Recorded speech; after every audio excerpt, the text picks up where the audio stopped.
Welcome back to the best division in football with your boys Awthentik and the Beard, the best television show not on TV. Y'all see I got that top button buttoned up today, man. I'm on my professional vibes, man. Me and the Beard was chopping it up a little bit, as I like to call it, backstage, man. It was feeling like a Maury Povich show. You know how you got like the cheating boyfriend backstage, and he's like ready to come out and just kirk on baby mama. The Beard is hype right now, man. Giants Nation, y'all know what it is. We in the building one time, man. But unfortunately, them Washington football teamers took a major L this past week to them Green Bay Packers. The Philadelphia Eagles took an L to the, the Oakland Raiders, the Las Vegas Raiders. Jameson, I see you in the building. What's up, fam? I'm doing well, man. I hope you're doing all right over there yourself. Man, without further ado, let me bring in the homie one time, the Beard, the strong side to my left side. What's up, dog? How you living? Look, man, pre-production meeting was a little intense, We got a lot off my chest. Did you like the Maury reference? I don't know. I'm sure you could probably hear me laughing in the background when you said it. You for sure, man. Yeah, though, you got the camera be all shaky when they following you up to the stage. Like, what the hell did you say?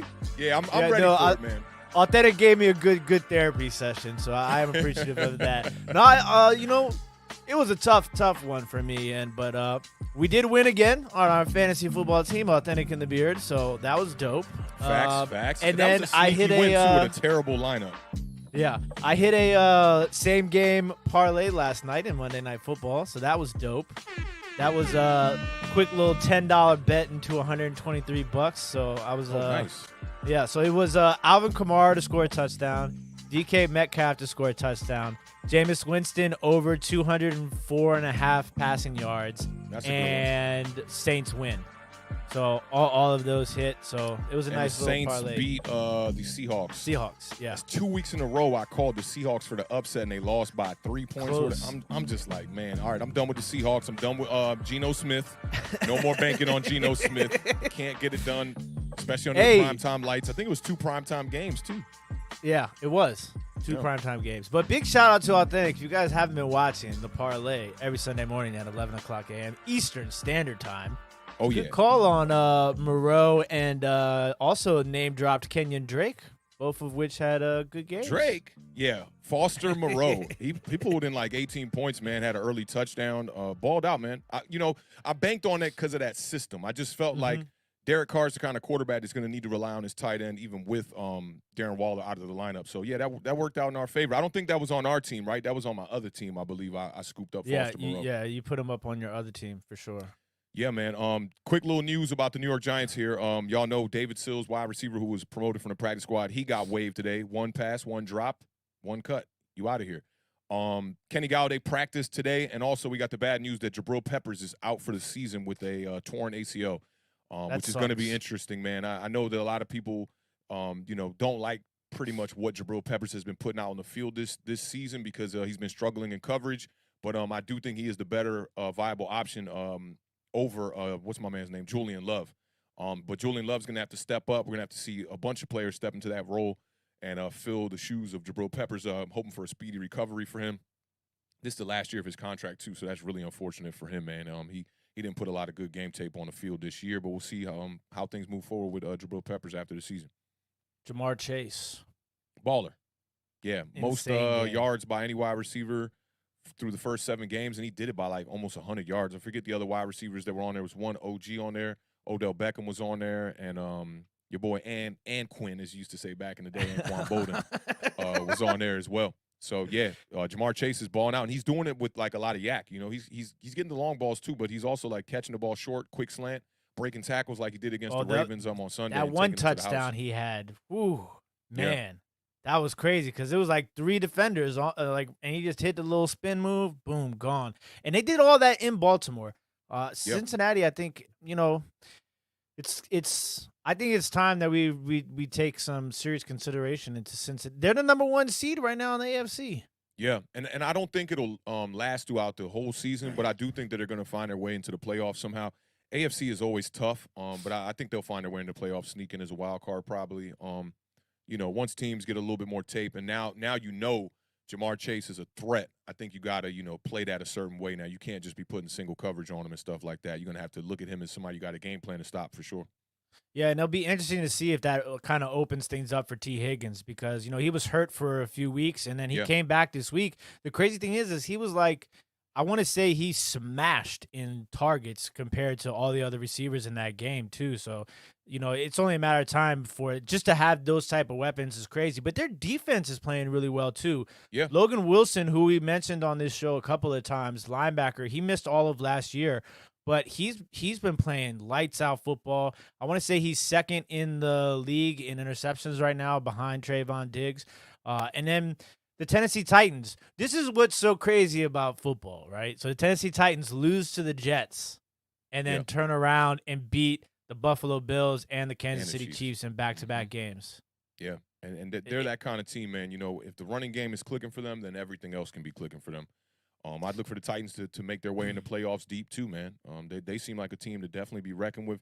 And the Chiefs, we're going to see Monday night against my New York Giants, man. They really got to bounce back and get their, whole situation together over there. That defense is looking terrible against the pass. And offensively, they struggled against the Titans too. And the Titans, were not particularly a good defense. The Titans were like one of the worst defenses against the pass. So it was really surprising to see Patrick Mahomes running around all day. Took that big shot in that game, man. Thank God he's okay because that did not look good. That looked like a car crash, man. That looked like, them little dummies they be using on them commercials, the crash dummies, and you just get folded up when the car hit the wall. And it was, it was good to see him in the press conference, doing all right and looking like he was going to be ready to play next week. Yeah, it was an interesting weekend of football for sure. I mean, it's just you never really know with some of these teams, and the Chiefs. I don't think anybody saw this coming at all. Like it's just crazy. And then the Ravens. I don't think it's like. I just think teams are kind of figuring them out a little bit. Like those games where like Patrick Mahomes could do these wild, kind of plays. These gunslinger style type plays and bring his team back and win games. You can't rely on that. That's not an identity as a team, So they got to just find a way to get their offense back clicking because that was the one thing that surprised me against the Titans was they only put up 3 points, man, and that's unlike them. So, hopefully they'll bounce back. And before this game, Patrick Mahomes has been turning the ball over a good bit, leads the league in giveaways right now. But I still like the statistics that he's put out there on the board so far this season. They just got to clean things up a little bit over there, and they could be right back on track. Yeah, for sure. And I mean, that defense is just so bad. Yeah, so bad. And that's coming from a Washington football team fan whose defense is and when your offense ain't clicking, 24 points look like a whole lot. Like 24-3, that just looks like a blowout, and it is a blowout. But, had the Chiefs have competed a little bit more, you put up 17 on the board, I don't think people are going to be looking at the defense going, whoa, they look terrible in this game. 24 seems to be, a little bit better for them. They've been giving up 30 a few times this season. Yeah. But, they got to get that together. Is that Steve Spagnuolo that's still over there? Yeah. Yeah, he got to get it together. And then the New England Patriots on the Jets defense. Yeah, that was a bad pick. And didn't we? What were the other options we had? There was no other options. It was the best option. There were some options. It clearly wasn't the best option either. That was really. Didn't they put up like 40, 50 points on them or something like that? 54 points. Well, the Giants' defense was an option, and look at that. We only allowed 3 points in the whole game, so that was the better. That option would have been. there. That probably would have been the best move for sure. I mean, they played and I really think good we overlooked football. the Carolina Panthers. That 3-0 record they started off with, we kind of giving them a little too much leeway. Yeah, Sam Darnold has come back down to earth. Yeah, it was looking bad. Their O-line might be worse than the New York Giants O-line. Yeah.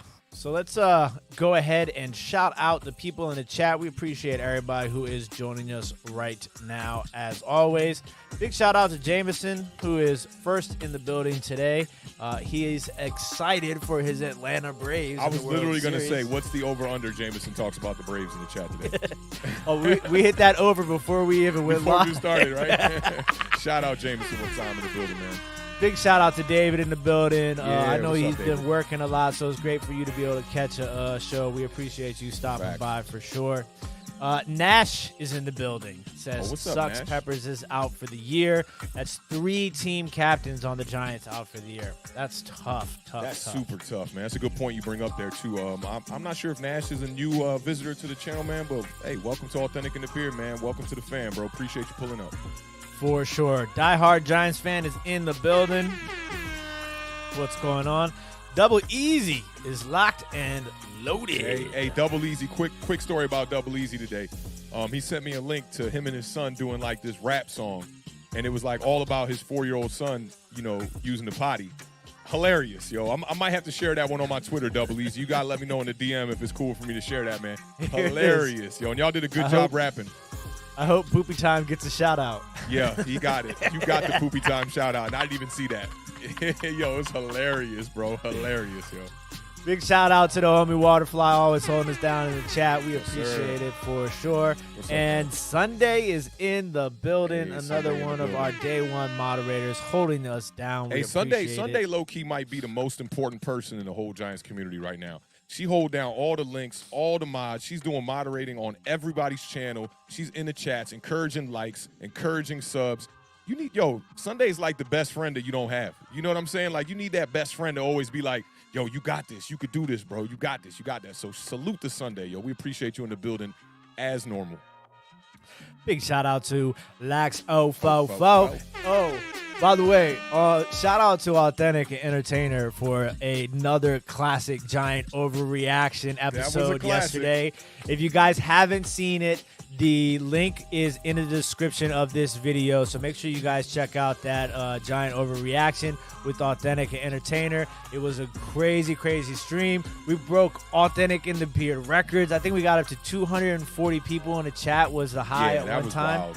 Which was crazy. So but what reminded me of that was I heard Awthentik say a little, hit the nice Lax 044 with a good little bit of Tim Twang on it. I did. You giving them the staple names. I got to pronounce them right. You know what I'm saying? It was great. It was great. Big shout out to Marjorie in the chat, always holding us down with the up-to-the-minute latest news going on in the NFL and for the Giants. We appreciate that as always. Max Webster's in the building. What up, Max? Giants Nation in the building. Great to see you, sir. Big shout out to No Mets, No Nets, No Jets, always holding us down. And was showing love in the over the years live sale last night, so I appreciate it as always for you stopping on by. It is definitely appreciated. TVN Sports, congratulations on your Packers win. Unfortunately, we were unable to grill any cheese, but congratulations. And thank you for joining us. We appreciate it as always. Facts. Also, big shout out to the homie Lucas checking in from Australia. Always loving. Will the beard eat his words? Yeah. I mean, I've been known to eat some words for sure. I mean, I knew let me tell you what the funny thing is as soon as Awthentik got me on the parlay, I knew immediately. I was like, this is gonna come back to haunt me. Yep, you knew it. That's why I was like, hold on, say it again. Say it again. They definitely gonna what? Yeah, I got you. Yeah, I definitely got you on that. And I had a good gut feeling that the Giants were gonna win that game. I just didn't want to, instill like some overconfidence in the fan base because then they're gonna come back, at me like, yo, you told us we was gonna win on Sunday. Took that W though. Beautiful thing. Big shout out to JG and says Giants were the only team to win last week, a rare luxury. Facts. I like to call it this week, man. I'm enjoying my victory week, man. It's a beautiful thing. It's only Tuesday. Whew, feel like it already been about 4 or 5 days. Yeah. Big shout out to Gretz in the building. Says squad. What's up, Gretz? She's on the way back home right now. Can't wait to see you when you pull up. What's up, Tonio? How you living, man? Tonio Bots is in the I'm going to turn Tonio into a Giants fan. Big shout out to the homie Rio, Rambling with Rio. If you guys don't know, he has a Washington football team YouTube channel. You guys should definitely check him out. He says, I'm going to keep it a buck, Beard. We should make the call for Watson. Watson. Yeah, that's an OG Awthentik in the Beard classic right there. Yeah, season 1. What you think about that? I mean, ideally, yeah. I mean, it would be fantastic to have Deshaun Watson as our quarterback. There's a lot of loopholes for that to happen. He has to want to play in Washington, which I really don't think that's something that is on top of his list because he does have the no trade clause in his contract, so he has to approve where he's getting traded to. The second thing is that Houston is asking for so much. Like, it just... I think that in order to make a trade like that, you have to be a team like the Rams, where you're not – we said this before the season. Washington's only a quarterback away. we obviously know that that's not the case right now, based upon the performance of the team so far. So are you really willing to trade all the capital that they're probably going to want in return for him is another question. And then the third loophole is obviously the everything that's surrounding him right now with the allegations and everything. So it's a lot going on. Schefter and Rappaport were reporting the other day is not going to be an issue if he does get traded. The trade deadline is here in about 7 days, man. So somebody's got to make that move. I think if it's going to be a team in the NFC East, it seems like it will be the Philadelphia Eagles. But like you just talked about with the no trade clause, I don't think Deshaun Watson is going to want to go from one losing team to another. So if it were a trade, let me think about teams that could use a quarterback right now that are in the hunt. There aren't many. There really aren't many. The list apparently now is down to Miami and Carolina, which is Carolina, because they got the 3 early wins, 4 straight losses now. Sitting at 3 and 4, if they got a guy like Deshaun Watson in there, they could probably make a run. So I think those are the 2 teams that are on the top as far as possibilities of acquiring Deshaun Watson via trade. There was some rumblings, obviously, with Washington, but that was more so the 3-way deal that was going to send Tua over here, and then Denver was another team that they were talking about, which is crazy. I don't understand, like Denver. Yeah, I mean, we're both fans of Teddy Bridgewater, I'm right. A lot of people around the league aren't, which is strange. Yeah, and so he was banged up, man, and I just don't. I felt like they shouldn't have left him out there in that game. It was just he just didn't look right at all, and I don't know what that says about Drew Lock, because there was times where I saw Drew Lock on the sideline warming up, and Teddy Bridgewater could barely make it off the field, but they just stuck with Teddy Bridgewater. So it's interesting. We'll see how all that unfolds. Big shout out to David A.V. Says Jamar's going to have 17 games to break records. Odell had 12. Very true. Very true. Very true. Yeah, it's a very interesting situation. Shout out to Wales, to New Jersey, MUFC. What up, what up, what up, what up? We appreciate you stopping by for sure. Gunny Man. That's you know who that is, right? That's Paulie. From that was on Toothpicks First String Podcast. Oh, that's you who that talked is. to with Rev. Oh, what's up, Paulie? How you living, man? How you living, bro? Jameis Winston, Paulie, my G, one time in the building, man. Nah, y'all might be looking a little better with Winston right now too. Yeah, for sure. Big shout out to Stephen Lilly for the £5 super chat. Says, hiya boys, let's go Giants, let's go DJ. I'm going to show our wide receiver and tight end up with one-handed catches. Facts. Daniel Jones out here looking like Odell Beckham. And this big is probably shout out. Galladay, I imagine. Yeah, Galloway. Unless he's talking about Joey Galloway. Big shout out to the homie Paulie for the $2 super chat. We appreciate it, brother, for sure. Yeah. Bluegrass Pickers in the building. Shout out to Bluegrass Picker Day One. We appreciate you stopping by. Carl Wilkinson says, this reminds me of the old days. Any given Sunday is back, baby. Facts. Shout out to Carl. That's facts. Any given Monday for the Giants. Was just, you got to it before I could, man. Yeah, we need that W. We got to steal one of these wins coming up in the next 2 weeks if we want to try to make any kind of a run. We started off way too slow. Yeah. Big shout out again to Paulie for another $2 super chat. Says Andy Reid not healthy either. Yeah, that's an interesting thing to throw in the mix for sure. You know, I don't know if I want to say this, but I'm gonna say it. I think Andy Reid is a little overhyped because of Patrick Mahomes and because of Tyreek Hill and because of that, juggernaut of an offense, Travis Kelce. Nobody was calling Andy Reid a mastermind in Philadelphia, even when they were having success with Mike Vick. Yeah, they weren't necessarily calling him a mastermind, but I mean, he's always had really good players. So I mean, listen. I don't know if I would necessarily agree with it, but I think that's definitely a debatable statement for sure. Like, and I don't mean it like he's like as a knock. You just I just think that he's one of the coaches that just gets overrated because of the players that are over there. It's not. It's hard to explain because it's not like in Baltimore how they adjusted the system around the quarterback and now they look like geniuses.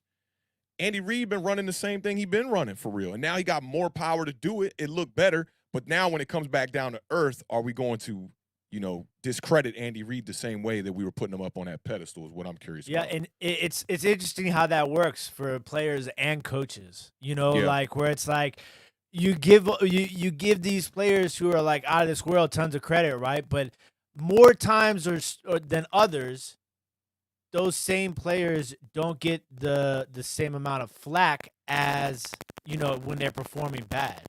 Yeah, it's facts, man. I just don't understand it. Like we do live in a like what have you done for me lately kind of a league, But I think with a guy like Reid, we got to assess the whole career. When Donovan McNabb was over there, nobody was saying Andy Reid was a mastermind or a genius or none of that. And I'm not taking anything away from him. I do think he's a solid coach.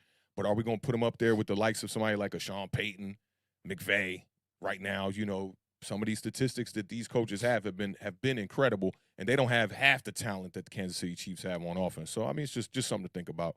Yeah, very true. And then big shout out to Taylor, who says, I'm a Cowboys fan. Welcome all fans of NFC East teams and any NFL team in the entire National Football League. Fans are welcome here at Awthentik in the Beard. Oh, he's about to say over the years. Yeah, that's facts. And you definitely welcome. And, if you show up twice, we consider you fam, not a fan. So, yeah, show up. Cowboys don't get no air horns on the first day, though. That's the one thing. That's the one thing. And real quickly, I got a real quick funny story about Cowboys fans. So I just brought in a new engineer at the studio, right? Shout out to my homie Max. And like, I wouldn't call it an interview because I'm very like not formal when it comes to this stuff. So he came to kick it with me just so we could chop it up. Like last week before he came through to start taking some sessions and whatnot. And I'm just kind of picking his brain and whatnot. We just talking music, blah, blah, blah. And yesterday he had his first session. Shout out to the homie Track, who was the artist that was in the session with him too. And he sneaks in, we're talking about football. And, I got the Giants banners in the background of the studio and all that, right? And I'm like, yo, Max, who's your team? And he's like, Cowboys.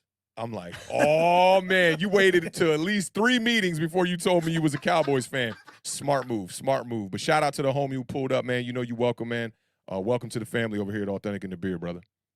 And big shout out once again to the homie Paulie for the $2 super chat. Says, hail to the W. Hail to the W. Yeah. Yes, sir. I'm with that. Speaking of Track, the Tampa Bay. So the guy got the 600th touchdown ball by mistake by Mike Evans. What's your negotiation / what's your move? I almost don't even got to negotiate that move because once I get the ball back, they gonna bless you. And you heard what he got, right? I've heard speculation. I haven't.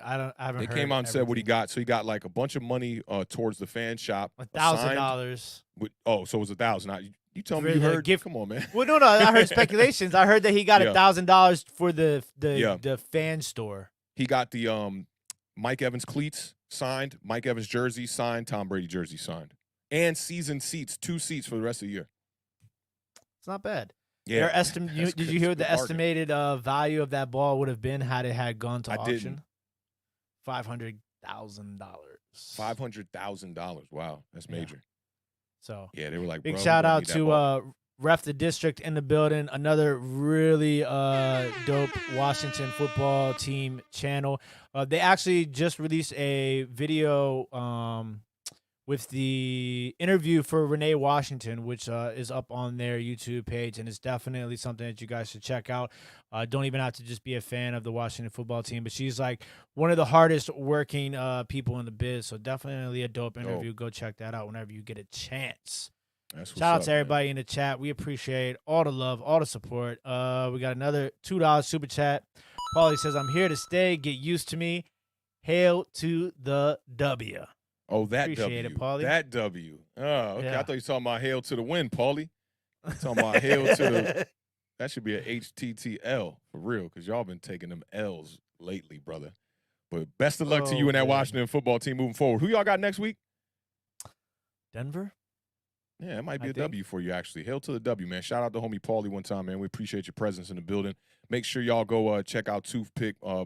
It's a First String podcast, and I know Paulie was doing some stuff with Rev T as well, too. Check out Rev T on YouTube, man. Hilarious and puts out some really good content. Also, he's on Facebook as well.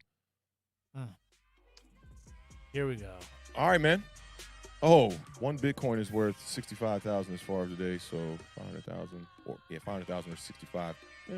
Did they give him a Bitcoin too? Is that what happened? I heard that, but when I saw the official statement, they didn't have the Bitcoin on it. Ah. But let's get into this first game one time, man. Yes, sir. Eagles at the Raiders. This game, I had to watch this game because I had to assess the Raiders. We got the Raiders coming up for my New York Giants in 2 weeks. So I definitely wanted to see what Derek Carr. Y'all know I'm a big Derek Carr fan. That's the man right there. I think he's one of the most slept-on quarterbacks in the NFL. This game was a little bit frustrating if you're a Philadelphia Eagles fan. And shout out to the homie Philly Notion, who by the end of the day had a bag over his face on the play-by-play. And they were just soaking in that L. It was terrible for them. But Philly scored on the first drive with some really nice throws, I thought from Jalen Hurts. He hit the tight end on some really good passes there. Very accurate on that first drive. And I'm thinking to myself, man, is the Philadelphia Eagles about to come out here and put up some numbers on the Raiders? They get the ball back up 7-0. I'm like, starting to get a little scared here, but kind of getting a little happy because I'm like, maybe the Raiders aren't who we thought they were. And the Philadelphia Eagles could not get the ball in the end zone. The Raiders never looked back, and according to the Beard, I talked to him about this off air, they scored 30 straight points. You got to look at the onside kick coming out of the half as one of the major pivotal points in this game. You were, I want to say it was 17-7 actually at that point at the half, and then they come out, they try to do the onside kick. It fails. You give the Raiders a short field, they score a touchdown. Big game from Josh Jacobs. Big game from Kenyon Drake, too, man. He scored a touchdown on a short field as well. I felt like as soon as this game got to 24-7, this game was pretty much over. Some late game garbage time heroics from Jalen Hurts made the score look a little bit more convincing, but the Eagles end up taking the L 33-22. The Beard, you got any thoughts on this game before we run it right past these Eagles fans and get to the two more important games of the day? Yeah, I got some gems on this. Before we get to the gems, big shout out to Zuhabib Hamed for the $4.99 super chat. Says, what's up, y'all? Are you guys buying or selling Ojulari's season so far? Oh, I'm buying it. Yeah, it's been 5.5 sacks. 5.5 sacks is top. I want to say top 15 in the league at least. So yeah, I think it's been a really great pickup. I mean, he's getting better. It feels like as the season progresses. Yeah. To me, that's a definite buying point for me, especially on a rookie defensive player. Yeah, young kid, man. He's definitely been outstanding. Getting to the quarterback. I like the combination of him and Quincy Roche as well, man. Lorenzo Carter and O'Shane Zimenez have pretty much been, underwhelming this season. And I know that trade deadline's coming up, and maybe those are two guys. I know a lot of Giants fans have not talked about them, but maybe those are two guys we could get rid of possibly. I will. Can we trade Evan Ingram for Bitcoin? Doubtful. Good game. And he did have a good game. I'm gonna keep it funky. I'm probably the only Giants fan that's gonna say this. I'm not mad at Evan Ingram right now. Do his thing. He's only got one drop on the season. He's got that one fumble. But when you got a bunch of players out of the lineup like we have had lately, I'll take guys like Evan Ingram on the squad. He had a pretty good game. Reeled in some catches and got some yak in that game too. I know he's been a drop machine pretty much for his whole career. But until we find a better viable option, I'm all good with Evan Ingram right now. I want to instill some more confidence in the kid.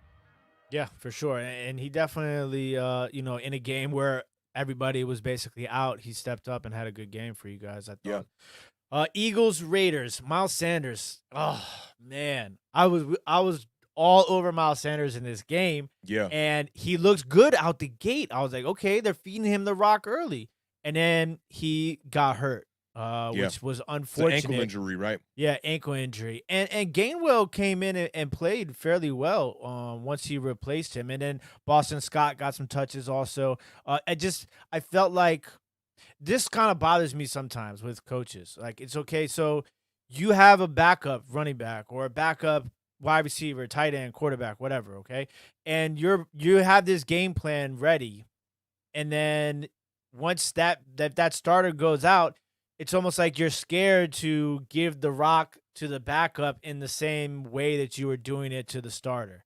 And so, I felt like they kind of just they retracted back to the old, game plan of RPO. And Jalen Hurts is running for his life 7 out of 10 plays, I feel like. Yeah, that offensive line's not good over there. And Kenneth Gainwell is not the kind of guy that, you could really – he wears number 14. First of all, I think that says a lot about him. He's not like a guy who can run the ball between the tackles. In between the tackles, yeah. Yeah, and they scheme him into that offense even when Miles Sanders is healthy. They run little short. He's more of the passing back. He's kind of like McKissick for you guys.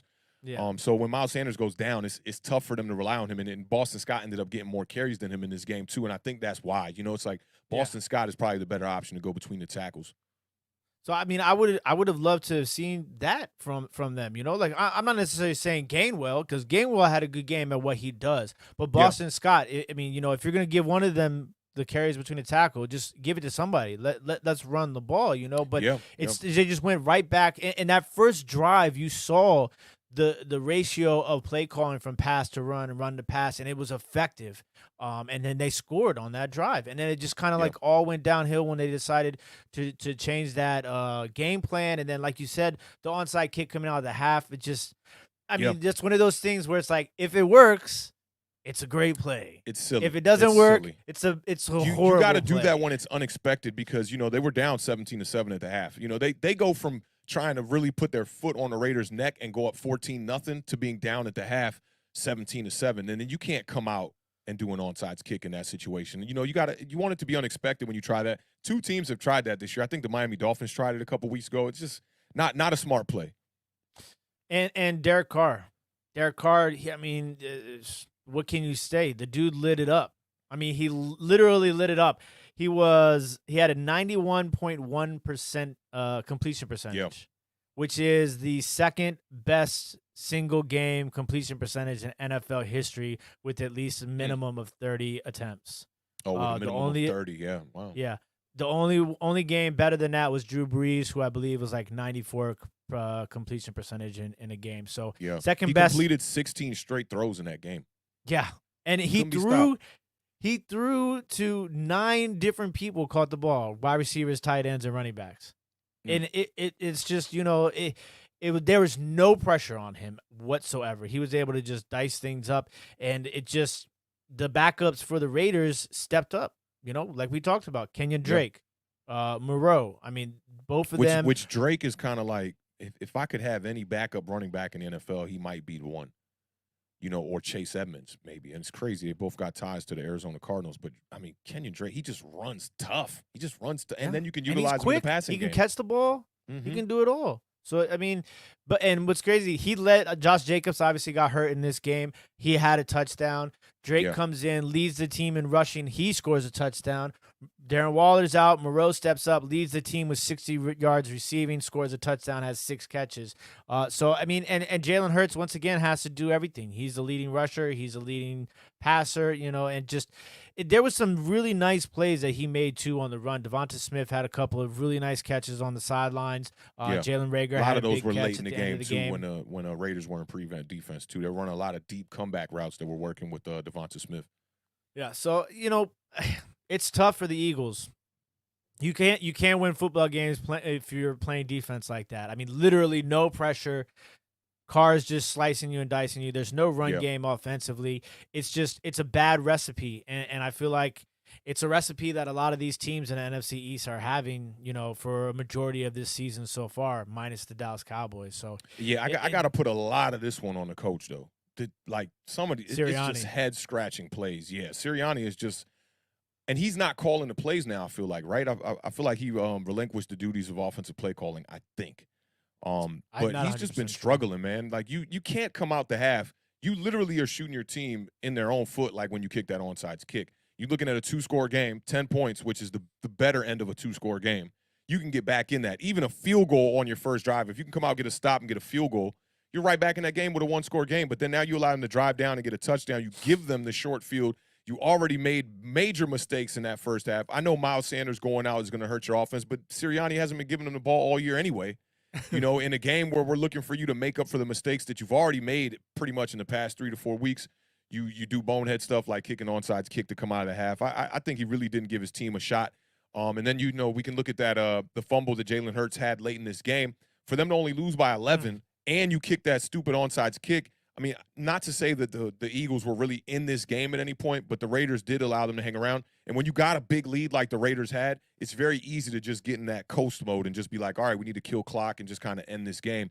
which is why I commend the Browns in the playoff game against the Pittsburgh Steelers, because every time Baker was dropping back to pass, I was like, what the hell are y'all doing? But they knew that they had to put more points on the board to make that a solidified win. And eventually they did get the W. But in this case, I think the Raiders were like, we're just going to run the rock, take our foot off the gas here, and just try to drain clock. And it really didn't work. It allowed the Eagles to kind of get back in the game. If Jalen Hurts doesn't fumble that shotgun snap when they're right at the goal line, you're looking at a one-score game. Yeah, it definitely changes a little bit. And it was a really funny-looking fumble, too. Like, just hit him right in the hands. He just dropped it. Yeah. And then when he tried to pick it up, it was like he tried to it looked like he was trying to pick it up and put it through his legs. I don't know what was going on with that, but a very unfortunate play and definitely cost them, a chance at a chance. So they're going to have the next game is going to be an interesting matchup. Philadelphia Eagles and Detroit Lions. Yeah, are the Detroit Lions successfully recovered an onside kick. I wonder if he saw that and then was like, yeah, maybe we'll do an onside kick. You know what? Screw it. Let's do it. that's how they on the side. That's how the coordinator and the head coach are on the sidelines. Hey, go ahead. Screw it, man. Why not? It's like we're playing Madden. 4th and 18, whatever. Man, just do it, man. We'll get it. Yeah, why not? What's the worst that could happen, right? Yeah, right. Jeez. Yeah, that was Eagles a ridiculous fans, one.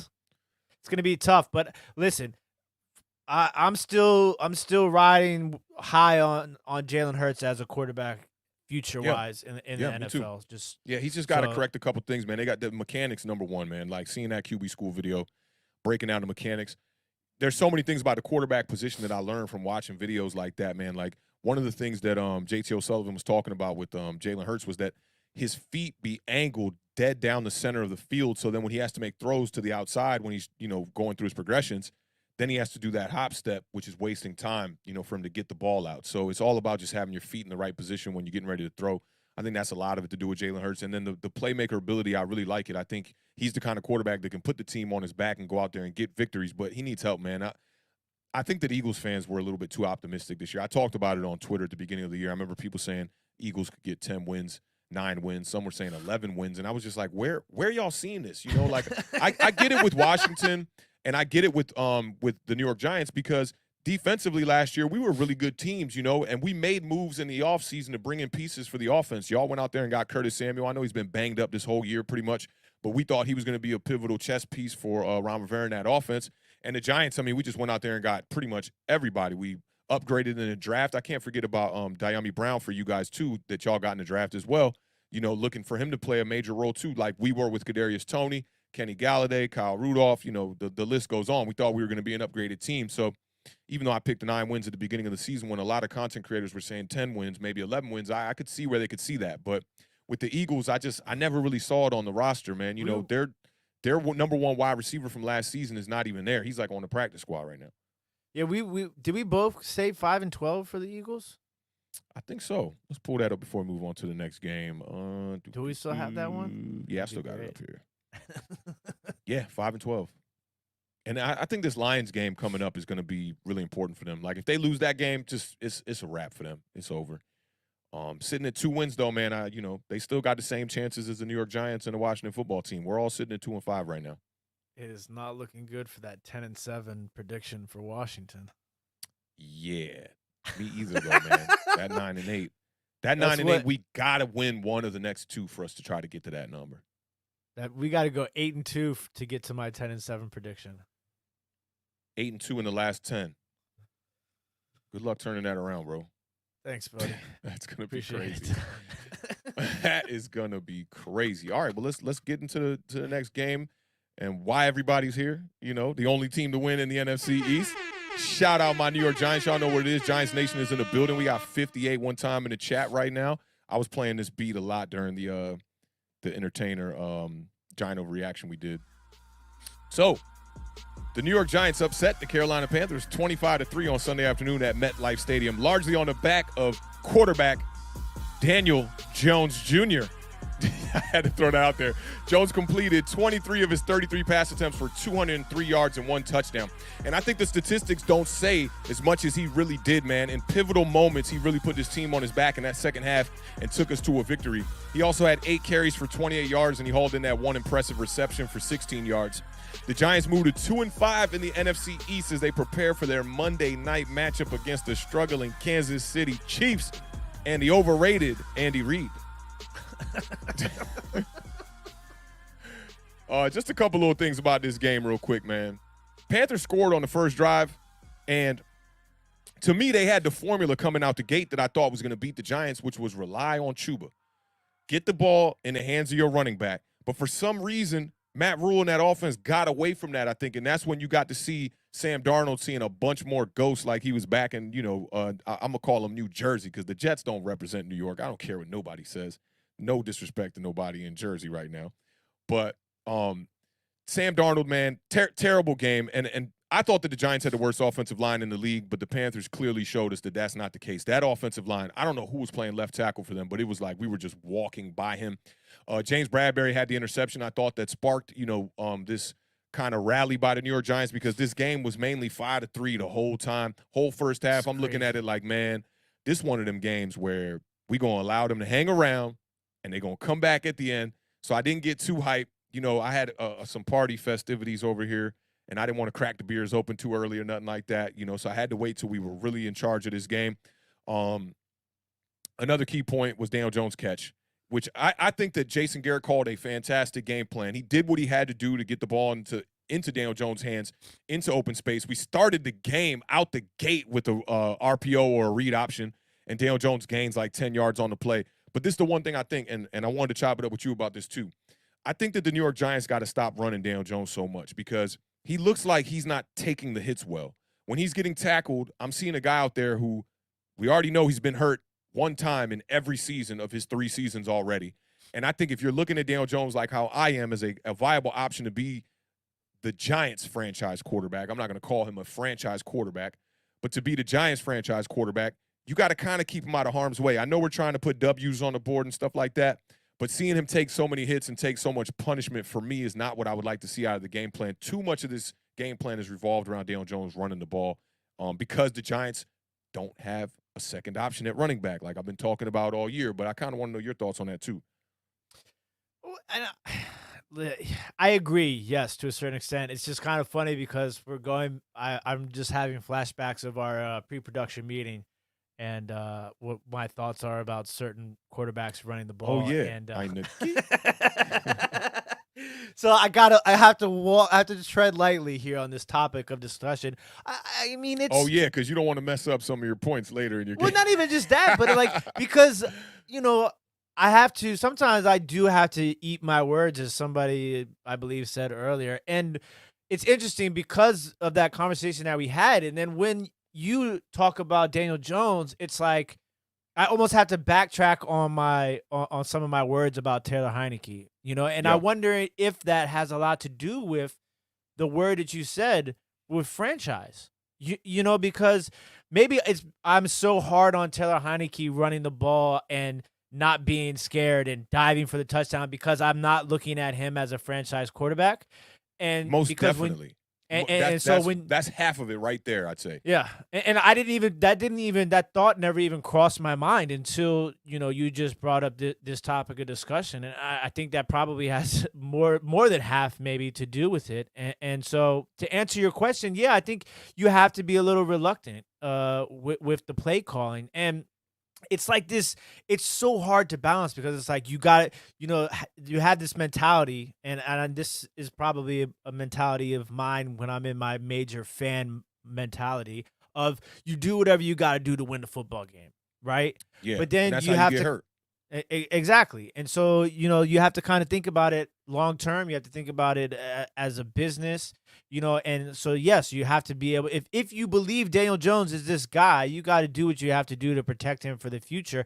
And I mean, like, even on the amazing catch, right? Like that hit he took at the end of that play That's the main play I'm talking about, to be honest. Like, you running this Philly special.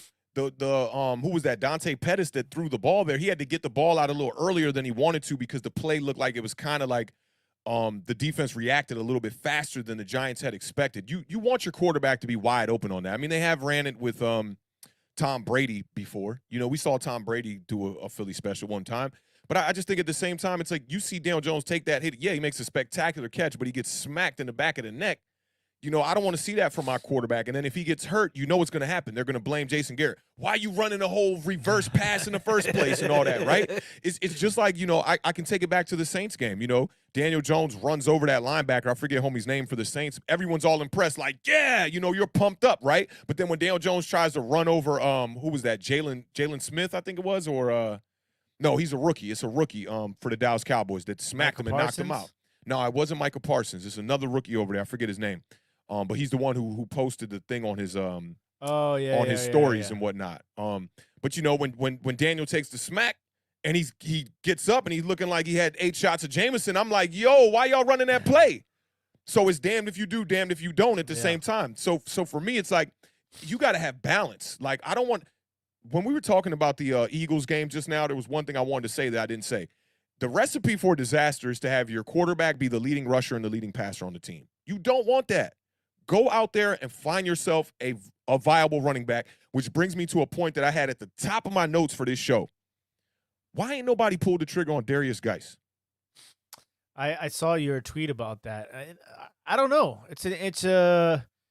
I think in a league where I feel like most teams believe that this for some odd reason that they can just pluck running backs off the street and plug and play. And that's why you don't see people drafting running backs high. I think people are, especially coaches, there's a lot of coaches in this league that are stubborn and have egos.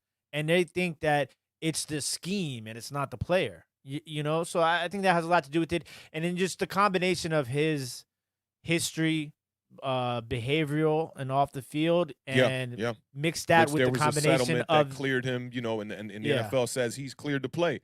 I'm surprised. And the injury history. And there's guys, man, the injury history is definitely a thing. But when Geis is healthy, he's shown flashes of a powerful running back between the tackles. That's stiff arm, man. And a lot of people have had second chances in this league. The Cowboys give a bunch of people a bunch of second chances.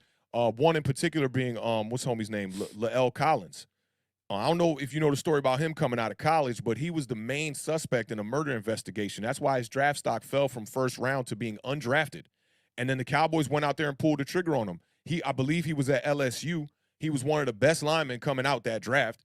And because he was, you know, his name was brought up in a murder investigation with a girl who was pregnant, and the baby ended up dying after that. You know, somebody on YouTube put together a really dope story about that. And I was seeing that, and I'm like, well, if these guys getting second chances, man, maybe Geis is a guy that deserves a second chance. I mean, he was a young man. I don't think that he was considered not guilty in what happened, but there was some kind of a settlement where the young lady retracted her statements, I guess, because of the money she was being paid or something like that. I'm paraphrasing here. Don't quote me on this. But, you know, at the end of the day, I think that he's the kind of running back that could be in a system right now. You know, a lot of teams are looking for running backs that can run between the tackles, and he's definitely one of them when healthy. Yeah, I think if he didn't have both of those tags, like the off-the-field tag and the injury tag, then, you know, just one of the two, he'd probably get a chance. But to have both of those tags is just super sketchy. Big shout-out to Nick the Wick for the $1.99 super chat. So shout out to Giants Nation. Yes, sir. And shout out to you, sir, for being named, I meant to bring that up too, man. Offensive Lineman of the Week, sir. Congratulations. Big shout out. Big shout out, achievement. Nick the Wick. And good luck with the rest of your season, sir. And then big shout out to Stephen Lilly for the £5 super chat. Says, New York Giants offense, DJ throwing, catching, running, blocking, admittedly with his head, but without him, we got nothing at the moment. Yeah, I thought that was a little DC reference right there. Like, we got nothing, Mo. I like that. But you're making a lot of good points there, Stephen Lilly. Yeah, without Daniel Jones right now, we might not have a win, which is scary. Mike Glennon. I mean, teams really need to reassess the backup situation at quarterback, because you see what the Jets just did. They lost Zach Wilson. Hey, bro. Now they pretty much they gave money away to the Eagles to pick up Flacco, and then they sent them back. The Gardner Minshew trade now, that was a trade for a 6th rounder, which looks like nothing, because isn't that what they gave the Jets to get to get back Flacco? Yeah, come on, dog. Listen, come on. I Can know. we get my man Frank the Tank to do some of the accounting for some of these teams? Because that's ridiculous. That I would rather be stubborn and die on my mountain than go back and get Flacco to come back for the Jets, who I think could be a viable option. For what? What do you – I mean – development, you got one maybe. win on the season. Why are you giving up draft capital? Maybe development, because you got other players on that team that are young that, they're going to need a decent quarterback out there. The other guy had never played a snap in the NFL. Listen, you know how much random college football I watch. I had never heard of that guy before. Mike White. I don't know what happened. They drafted a guy last year, James Morgan. I don't know why he's not on the roster anymore and what happened to him, but they must have let him go in the offseason after they drafted Zach Wilson. But, yeah, Mike White, never heard of the guy. It's puzzling that in a 17-game season you're not addressing the backup quarterback situation with a rookie at quarterback. Yeah. 17 games, backup quarterback has to be the most important position in the NFL, wouldn't you think? One of them, left tackle, definitely one. With the Giants showed you that left tackle is very important. I mean, I just think that depth needs to be something that is going up. The stock of the word depth is rising in the National Football League. Because the game is getting faster, stronger, more games. More injuries, more games. You're like, come on, man. It's crazy. And you know what's to be honest with you, this might sound crazy to some people, but sometimes I feel like the rules that they're putting in place to make people safer are causing injuries too. Does that make sense to you? What rule comes to mind when you think of that? I just sometimes defensive players, they have to they're going at such fast speeds, and then they have to kind of just stop on the dime or let up. It can't be good on the body because they're not trying to go full speed and hit somebody. So it just seems a little, just some of these rules are they're changing the way that some of these players are playing, and it's causing their bodies to have to change their natural trajectory and speed at such a rapid pace. It doesn't seem healthy for the body, especially ligament injuries. You know what I'm saying? It just But you don't see a lot of defensive players when they're trying to let up get hurt a lot. And it does protect the quarterback, man. You saw the way Joe Burrow got knocked out last season, and that was because of one of them low hits. And I don't even think they were flagged on that play. But they're making the quarterback pretty much play flag football, throughout. And it's unfortunate for defensive players, but I do think that they're keeping the player safety in mind for sure, because these knee injuries ruin teams, and losing a quarterback for the season is a surefire way to just ruin a team's whole year. This is a interesting point I want to bring up that Marjorie is talking about here. If the Giants thought Saquon and Galladay would miss the game versus Kansas City due to injuries sustained 2 weeks ago, they would have put them on IR. Facts. They did not. We will see Wednesday if they are right. Yeah, and I heard Kenny Galladay's at practice this week. Going into the game against the Panthers last week, they said that Saquon Barkley had a shot at making it. But I think because it's an ankle injury, I would pump the brakes on Saquon Barkley. If Galladay shows that he's healthy, I'd like to see him out there too. Hey, appreciate that, Brandon. I saw King Tone in the building too. He asked a question. This one right here. Oh, sorry. He said, "Authentic or the Beard, what do you think about us picking up J.R. Reed to be in our safety rotation?" Reed Rams? Was he with the Rams? That one's got me. I think he might be with the Rams, but let me just assess the situation we have at safety right now. So, I mean, I think we can make do with Julian Love being that next guy up. Very versatile. And I think that the Giants do have a bunch of guys out there that are versatile that you can kind of move them around. Logan Ryan and Xavier McKinney, as long as one of them don't go down, we can maybe finish out the year without going out there and picking up a safety. I like Darnay Holmes in the rotation as far as nickel and cornerback goes. Julian Love, has shown that he can play a little bit of corner and he can play some safety. He had a bad game when Jabril Peppers was out with the hamstring, though. But I think it's something that you probably don't want to address just yet unless you get out there and you see it's a major problem. Jabril Peppers wasn't all that great in coverage to begin with, but I did like Jabril Peppers coming up, stopping the run. And I like Jabril Peppers in the blitz game, too, when we got to send safeties at the quarterback. Peppers showed you in that game against the Panthers when he got that sack against Sam Darnold that he's one of those guys. I mean, he had a second effort that got him the sack, too. It was a really good play. But, that was a great play. It was a really good play. Chased him down. But yeah, I think we can make do without him right now. I thought the safety room was a little bit crowded, and we had a lot of players that could do the same things. So I'd have to look into J.R. Reed and see what kind of skill set he really brings before I can make like a true assessment on it. Yeah, this is crazy. Like, speaking of depth, Ben DiNucci versus Colt McCoy depth. Like, yeah, Ben DiNucci does not need to be in the league. I'm sorry, no disrespect. That was yeah, but it was the great it was kid evident. was better than him. Which one? The Gilbert kid. Oh, what's he? Gilbert Grape. Yeah, he was better than Ben DiNucci, but Ben DiNucci was seeing the snaps. Cooper Rush, he don't really belong in the league either. I don't know if he's in the league, but he don't really belong in the league either. A lot of these backup quarterbacks, like, this is the thing for me, right? Go get we talked about this last show. Like, why do all these old veterans always get the backup job? Give me the young dude that can run. Like, give me the dude that when it all breaks down, he can scramble, get out the pocket, and make something happen with his legs and try to make a throw down the field. I'm sick of these traditional veteran pocket passers standing in the pocket getting beat up as a backup quarterback. Like, I think Mike Glennon is actually one of the better backups in the NFL. I did a little hating on Mike Glennon earlier, but I like his stature. He's tall. He got a big arm. He can make some throws. He showed that he could make some throws in that game, too, that he got some little time against Dallas, too. Can't forget Daniel Jones was 1 of 9 or something like that before he left the game, and Mike Glennon comes in and does okay. But guys like Colt McCoy, I mean, like, yeah, he won the game against Seattle last year, but 105 yards in a whole game? Like, I don't know, man. I might be able to go out there and put up 105 yards, man. Like Geno Smith last night. Like, he had the one play to DK Metcalf. It was like an 84-yard touchdown pass. But I give Geno Smith a minor pass for this simple reason right here. It was pouring down rain in that game, bro. It was ugly. When you saw Geno Smith come in relief the week before, he looked all right. He's starting caliber. They believed in him at one point. Mike Glennon, yeah, I ain't going to hate on Mike Glennon too bad, but Colt McCoy, every time as a starter, was never the guy. Cleveland, he looked like straight dookie. Ben DiNucci, come on, man. Like, those kind of guys. Andy Dalton is a viable backup right now in the NFL. I love what he did coming in relief for Dak Prescott last season. I think he gave the Cowboys a good chance to win, and they ended up getting 6 wins. Who else is out there? I like Gardner Minshew as a backup right now, too. I kind of like Gardner Minshew as a starter. Gardner Minshew is my guy. You know that. Yeah.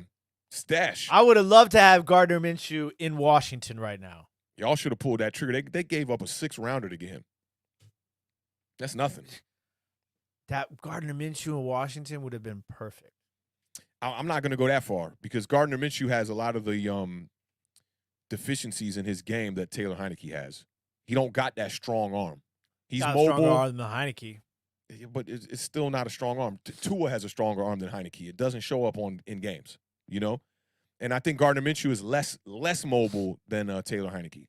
Just a little bit. But they play similar. They're both shorter stature quarterbacks. You know what I mean? Like, yeah, what's up, Engraven? How you feeling, man? And y'all make sure to go sub up to Engraven, man, especially all my Maryland folks in the house, man. That's the #1 Ravens content creator right there. I've seen a couple other content creators. They just fanboys just trying to hype the team up. Engraven giving you the numbers. He giving you the quality on the stream. He got the voice for it. The play-by-play is fire, man. So make sure y'all go subscribe to Engraven Vids, man. Bang. Somebody tag him right now and tell him. Hey, too much time, though. Too much time. That's 5 seconds. Go ahead. Authentic in the beard. We'll take it. It depends on what they offering. Straight up. Depends on what they offer. I never had one of them bangs. I used to drink something like that when I worked at the other studio back in the day. I would get one of those. It was like a soda pop energy drink. I think them joints bad for you. They got that, what's the main ingredient in Red Bull?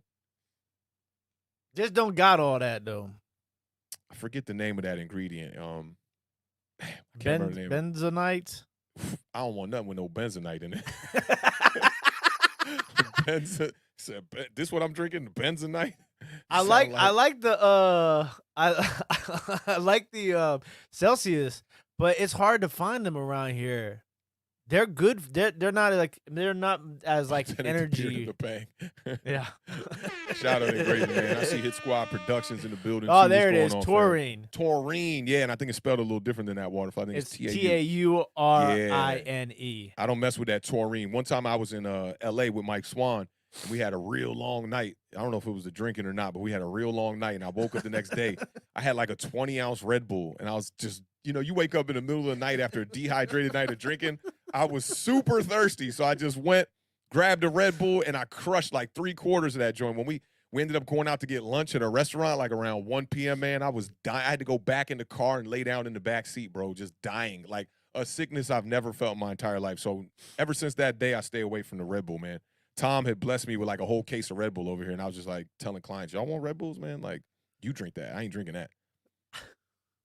Yeah, forget that, man. Can't do it, won't do it. And what's in yours? Benzoid? What was it called? Mine is Ultra COQ10. Oh my, yo, that sounds like something you put in a aminos. Car. That sounds like a type of oil. Super. No bull, yo. No mess said death. Super creatine. Super creatine. Okay, It's I know potent. A lot of It's weight potent lifters. brain and body fuel. Okay, it's not that bad. Potent Zero body carbs, fuel. 0 sugars, 0 calories, 0 artificial colors. Not intended for individuals under the age of 18. Guess who just though. signed Dustin Hopkins? The New York Giants? Los Angeles Chargers. Come on, we got one of the best kickers in the league. You better put some respect on Graham Gano name. Well, the way you said that, big shout 3 out to Graham field Gano. goals. Graham Big shout Gano, out to though, Graham in Gano. the revenge game. Yeah, 3 major field goals in that game, man. But we got to start scoring in the red zone. Straight up facts. Hey, you guys did two for 3? Yeah, I feel you. That's our tied for our second best this year. Every other game has been 1 for 3. I need better results, bro. I need like 5 of 5, 5 of 6. Well, something you like could that. be Washington, so let's not Pump get the brakes, man. – Hail to the G. You know what it is, bro. You know what it is, man. Also, but big shout out to we talked a lot about Daniel Jones, but big shout out to the New York Giants defense, because that's probably the best game they've played all season, right? Yeah, would you that was agree a with solid game. I just 6 don't sacks. want to get too pumped up about this performance because the Carolina Panthers didn't have CMC. You had a lot of drops in this game. They ended up benching the starting quarterback, bringing in former XFL quarterback PJ Walker, who I told you PJ Walker's better than Case Keenum. His statistics don't say so. I think he was like 3 of 14 or something. It was bad. But penalties, man, is another thing. The Giants got to clean up the penalties. I don't got the box score in front of me, man, but there were 2 ineligible man downfield penalties called in this game on big gains from the Giants. One of them was Matt Pert on an RPO. He didn't even block anybody. He didn't touch a person on the play, but yet he was 5 yards down the field. Then you had Nate Solder called on one of them as well. Just a bunch of little ticky-tacky penalties that we got to get rid of for me to instill a little bit more faith in Joe Judge. Love the game I saw out of Dante Pettis, man. Pettis stepped up in this game, and Darius Slayton showed you that he's a major option for the New York Giants. Got to keep him around. I know a lot of people were talking about maybe dealing him during the trade deadline. I don't think he's a guy that you want to deal. Loved how Jason Garrett implemented the quick slants in this game too. Even though your boy David Sills, who got cut today, dropped a perfect quick slant, perfect ball pass to him from Daniel Jones. Hot one. It was one of them hot. All you got just put the hands up and grip it. You'll catch it. He dropped it. They cut him. Too many quarterback runs, but loved the game for Jason Garrett. And just, got Evan Ingram going. He got Darius Slayton going, got Dante Pettis going. These are all guys who are pretty much like depth pieces at this point if we're healthy. We know Sterling Shepard, Kadarius Toney, and Kenny Galladay are really the main wide receivers now moving forward with the Giants, man. So I like what I saw in this game. Not too bad to have Saquon Barkley, Galladay, and Toney out of the lineup. Not too bad. And Sterling Shepard. Shout out Stephen Lilly. £5 super chat. I've been trying to read this one. I don't understand why the Giants can't get a good tight end. Chocolate teapots work better than our tight end. It got to be 10 years since we had a good tight end. Yeah, I'm still hanging on to Evan Ingram. I'm still hanging on to him, man. I got faith in all my players on this team. Until they cut him, I got to have faith in them. Kyle Rudolph did a couple little things in his game, too. He almost had himself a touchdown there. If he could have kept his big foot off the white line, he would have had a touchdown. But Kyle Rudolph's not the most mobile guy. Yeah, I thought he was in it first, too. But then when I looked at the line, I said, oh, yeah. It was because when he lifted his foot, you saw the turf, but you didn't see the white come up. So I thought he was doing one of those, like ride the line, sort of like 3-wheel motion, like lax kind of pivot. Yeah. But it didn't work out that way. Didn't work out. And then the crazy part is we didn't score on that drive, man. And this game, it should have been a real blowout. If we could have in the first half, if we could have took advantage of some opportunities there, we really could have put up like 40 points on the board. And then you look at the last touchdown that we got from Devontae Booker, 16-yard run or 19-yard run that he had or whatever. it came on a short field because the Carolina Panthers were so out of the game at that point. They went for it on like fourth and 18, I want to say it was. Yeah, and it was on their own 19-yard line. So, they turn the ball over on downs, and we take over from there. And Devontae Booker runs in for the 19-yard touchdown. But that puts it to 25-3. Really, it's 18-3. You had the early safety that they gave us, a silly play from Sam Darnold. I mean, the game wasn't pretty. It was a pretty ugly game for the New York Giants, but it's good to get a win, man. I'll take the wins any way we can get them for real. There were 2 games this Sunday that were 5 points for a team for an extended period of time during the game. I don't think I've ever seen that. Oh, like the teams had 5? Yeah, Houston had 5. And then you guys had 5. It was, who was Houston going again? Houston ended up getting blown Cardinals. out, right? Yeah, and they covered. Yeah, we were talking about that on Sunday on the parlay about how that spread was like 19, right? And they were in the game for a long period of time. I was it was looking like that. When I say that for that sort of matchup, you're looking at it like if you were betting on that game. You were looking at it like, what is going on? Because them and the Rams didn't cover, but they were the 2 largest spreads of the day, and for a long period of those 4:00 games, you're looking at it like, I thought this team was supposed to be up by like 20 points. Like the Lions. You know how that goes. You got to wait until the halftime, wait till the third quarter when teams really start feeling that pressure. You look at the Giants game where we just got blown out by the LA Rams at the end of the first quarter. It was 3-0. Yeah. And then they put up 38 straight in the second quarter. And then they rested their starters in the second half, and their backups scored 10 points on us. It was bad. Out come the Houston Texan fan lurkers. We were in that game. Hey, Kyle, I got big love for you. Y'all wasn't in that game. Y'all definitely was not in that game, man. But, this is the second come back this week. Yeah, Tyrod Taylor's coming back this week. I know Texans fans are very happy about that. And, I'm one that was kind of high on the Texans. All the turmoil that was happening in the offseason with the Deshaun Watson stuff, the coaching staff, all that, I still thought y'all were going to be able to come out here and get a couple W's this year. Tyrod Taylor goes down. It kind of changed my thoughts on everything. You had Davis Mills? Davis. I was going to say David Mills. Davis Mills, because we got David Sills. Oh, that's a bar right there. But, I think when y'all get Tyrod back, you get some easier games out there. You might be able to salvage a couple of victories there. What I was going to say about the New York Giants here, though, 2 straight weeks, man, we haven't had a touchdown in the first half. They got to fix that. Man, it's with the bad teams, bad teams. Those are such an important scoring stat, and we talk about this all the time. First possession, scoring, offense or defense, they all came out of nowhere. So the first possession, scoring and defense. And then end of the half and out of the half and then end of the game.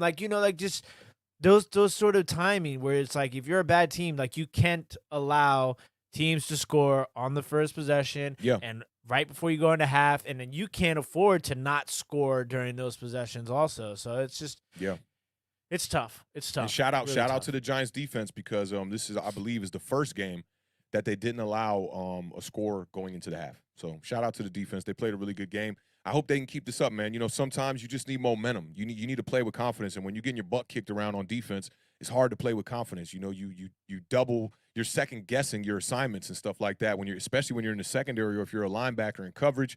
Love what I saw out of this defensive line, man. Quincy Roche, Azeez Ojulari, Leonard Williams. Shout out to the Hub who dropped a video about Leonard Williams today. A lot of people's giving him flack about Leonard Williams being overpaid, but I think the statistics show that Leonard Williams has better stats than Aaron Donald in Los Angeles. So I think he's doing a good job. His statistics are higher than they were last year. Finished the year with 11 and a half sacks last year. Hoping to have that number go up higher. And one thing, man, Giants fans, we got to stop comparing our players to other bums in our division, man. I'm sick of that. People, I see the stat going around with Azeez Ojulari in comparison to Chase Young. He's got more sacks than Chase Young, and y'all spent the first-round pick and blah, blah, blah. Man, Chase Young's a beast, bro. I don't care what the numbers say. Chase Young's a beast. Azeez Ojulari's a beast, too. But, let's stop picking on, the worst team in the division, yo. We're all bad. Whoa. We're the worst team in the division? Excuse me? Are we the worst team in the division? I said the worst teams in the division because we're all the worst teams. We're all the worst team in the division. Okay. Like if I see Washington fans going, "Oh man, Taylor Heineke's looking better than Daniel Jones," whoop-de-doo. Like I don't care. No, like Daniel Jones has 5 touchdowns on the season. Why would you be comparing anything good about your team to Daniel Jones? Like let us do us. Y'all could do y'all. Stop comparing to the quarterbacks, to the defensive players, man. These are all good players out there. That's why they were drafted high. Oh, Cowboys fans, you know, Monique, you got it, man, but you know what it is. Spike don't care. Literally, as I said that. You know we don't care over here. We don't care. Until we catch up to y'all, which I'm hoping that the Giants can, you know, split these next 2 games. Maybe the Cowboys, you know, I thought their schedule toughened up at the back half of the season, and I looked at it. It really doesn't. They really got the easiest schedule in the NFC East. But that's because they finished 3rd last year. So yeah, I mean y'all got lucky. You let your quarterback sit out for 1 year, and you had a very terrible year, so that he could come back and you have an easy schedule and make it to the playoffs. I counted up the wins for them. I got 12 wins for the Cowboys, man. For the rest of the season? Yes. You want to take a look before we move into your game? Yeah. I'll let you count up and see what you got on it. Okay, so we're sitting at. They just took their bye. Right now they're sitting at 5-1. Okay. Vikings, win or loss? Say win. You know you want to. Win. Broncos. Win. Falcons. Win. That puts them at 8-1. Chiefs. Loss. 8-2, which I think they can still win that game. Raiders. Loss. 8-3. Saints. Win. Just say win. Yeah, no way they lose 3 straight like that, right? So now you're looking at 9-3 going into these last 5 games. Washington, they're going to beat y'all. Giants, they can probably beat us. I'll say this. Of these 3 games right here, they got to win 2, right? Against the 3 against us? Yeah. 2 against y'all, 1 against us. They win 2 of those. Yeah. And then they beat the Eagles. And then lose to the Cardinals. To the Cardinals. That would really put them at 13-4. Yeah, I mean, I definitely see it. You see the depression on my man, the Beard's face with that deep. Damn, I can definitely see it. I mean, listen, this is the thing that's crazy is that they could, in all reality, they could win all of those games that are left on their schedule. You know, sure. That's definitely possible. The only team that scares me is the Cardinals for them. That's it. Yeah, Cardinals scare me, and the reason why I think the Raiders are back on track. Okay, they lose them all, and I think you know the Chiefs game is still to be determined. I think Falcons and Broncos are definitive wins. That Minnesota game coming out the bye, they both are off their bye weeks this week. So that game intrigues me a little bit. I'd be curious to see how that goes because I think you know that bye week, Dalvin Cook getting a little bit healthy. I think that might give them a little bit of a. It wouldn't surprise me if of these next 3 they lose 1 of them, because you know they're not trap games, but they're 3 teams that like could definitely win a game against you. Vikings have a high-powered offense right now. Their defense has been a little bit slouched, but the Broncos are the opposite. The Broncos have a really good defense. I think they could limit the Cowboys from putting up a lot of points on the board. And the Falcons, you know, they should win that game, but you never really know, man. I mean, Matt Ryan's playing lights-out football right now. He's got 12 touchdowns, 4 interceptions. I looked that one up today. And Kyle Pitts is really coming into his own. You know, he's turned it up for sure, you know. So, I mean, they're a team that if their defense could come out and play decent, I think they could compete with the Cowboys, but I really only look at the Chiefs, the Raiders, the Saints, and the Cardinals as teams that, you know, could and should compete with them, I'd say. Yeah, and I mean, the thing is with I always take into consideration divisional games. You know, Washington, Giants, Eagles, like I feel like more times than others, those games are competitive and not necessarily blowouts, right? Yeah, y'all haven't played the Cowboys yet this year, and the Eagles played them early. I'm trying to think how the Eagles played them week 3. Let me take a look at that real quick. I think it was a bad loss for the Eagles. Because you know the Cowboys blew the Giants out, and the score didn't really even show how it was. They beat us 44-20, and they beat the Eagles 41-21. So yeah, I mean, divisional games or not, the Cowboys been on fire. Like teams, also, bad teams like that. Yeah. You got to remember, what's the first game they play in December? The Saints game? Yeah, the Saints game is the 2nd of But every time December. I bring up the Cowboys in the month of December, Monique's going to be in the chat telling me that it's not that bad. Their record's not that bad in December, but is it bad? Generally, over the last few years, they've crumbled in the month of December. Yeah, that's the Raiders' problem too. But now they got rid of John Gruden. John Gruden always had problems in December. And I don't even know who the interim head coach is over there, but they seem to be doing a good job, man. They didn't miss a beat 2 games in a row now. Monique says, we don't normally split with the Washington football team, so I need to understand why you are so dedicated to us winning one of those and losing one of those. That's true. You guys have handled us generally over the last few seasons. But correct me if I'm wrong, if I'm mistaken. Didn't we sweep the Cowboys last year? Maybe. You had Andy Dalton out there. I don't know if that's the Dackless Cowboys. Yeah, I mean, did y'all sweep them? Y'all had 7 We wins. We can only play who's on the field. Awthentik. For sure. But good point, Monique. Yeah, way to put him on the spot there. What in the hell makes you think y'all gonna split with the Cowboys? Well, she was referring to both of us.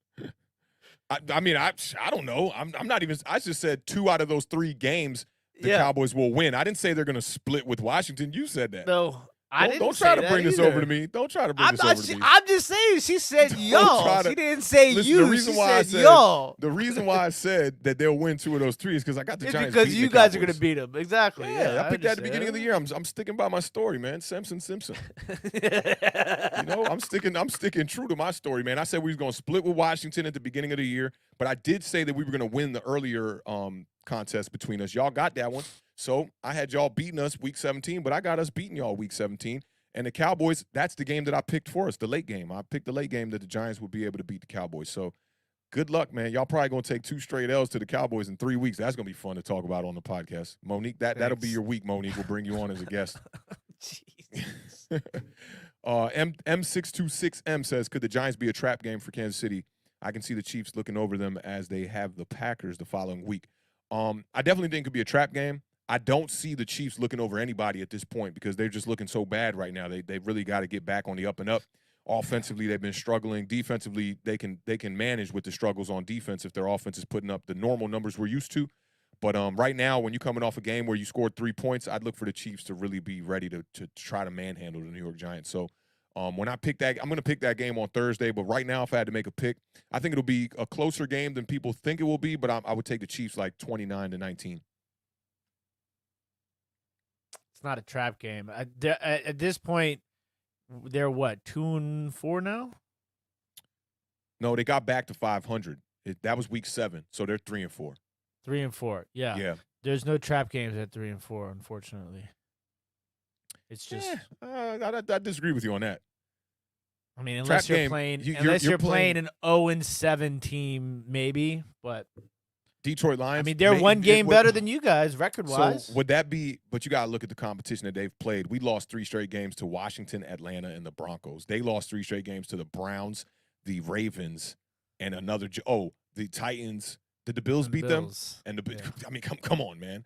We're talking about and I think when you got to talk about trap games, you might think about it as a record thing. I'm looking at this like, look, you got the defending AFC champions coming to town, or we're going to Arrowhead actually to play them.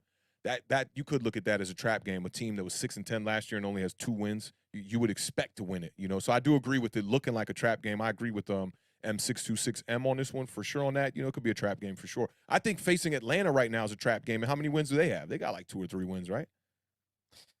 They've turned things around, man. They might be 500 now.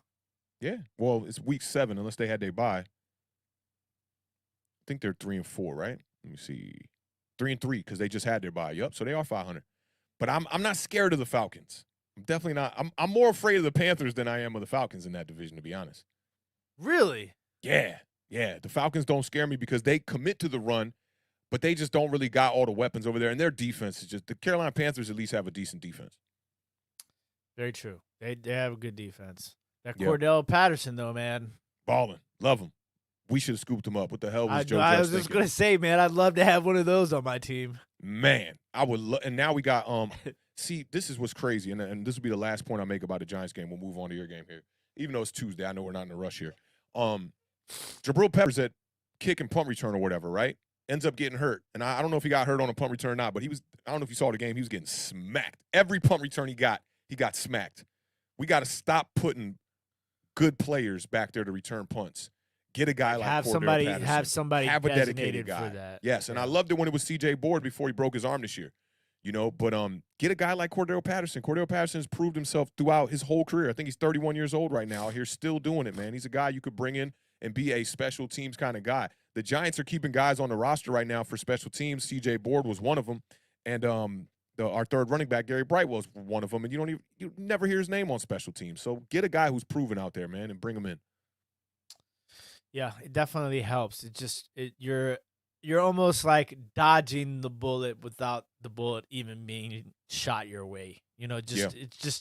It's a recipe for disaster. You don't want to lose somebody who's a starting at another position. I mean, if you're going to do that, that's like, all right, we're down. We need a big play.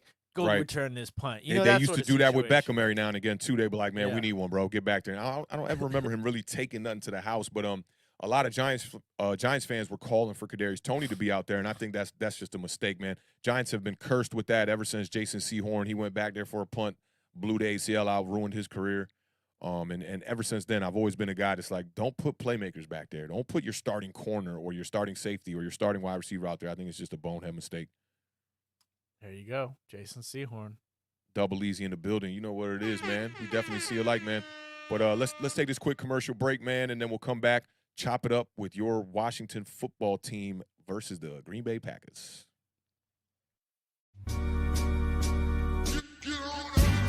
Your wide receiver on IR? Aw, shucks. Your running back keep fumbling every week? Man, damn it all. Well, come chop it up with your boys. We are waiver wire tight. Awthentik and the Beard. Every Sunday morning, streaming live at 11 a.m.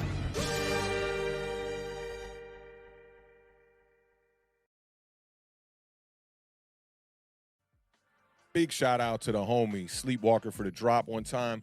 The parlay, man, Sundays at 11 a.m. Eastern Standard Time. Make sure y'all pull up. We be chopping it up, talking fantasy football.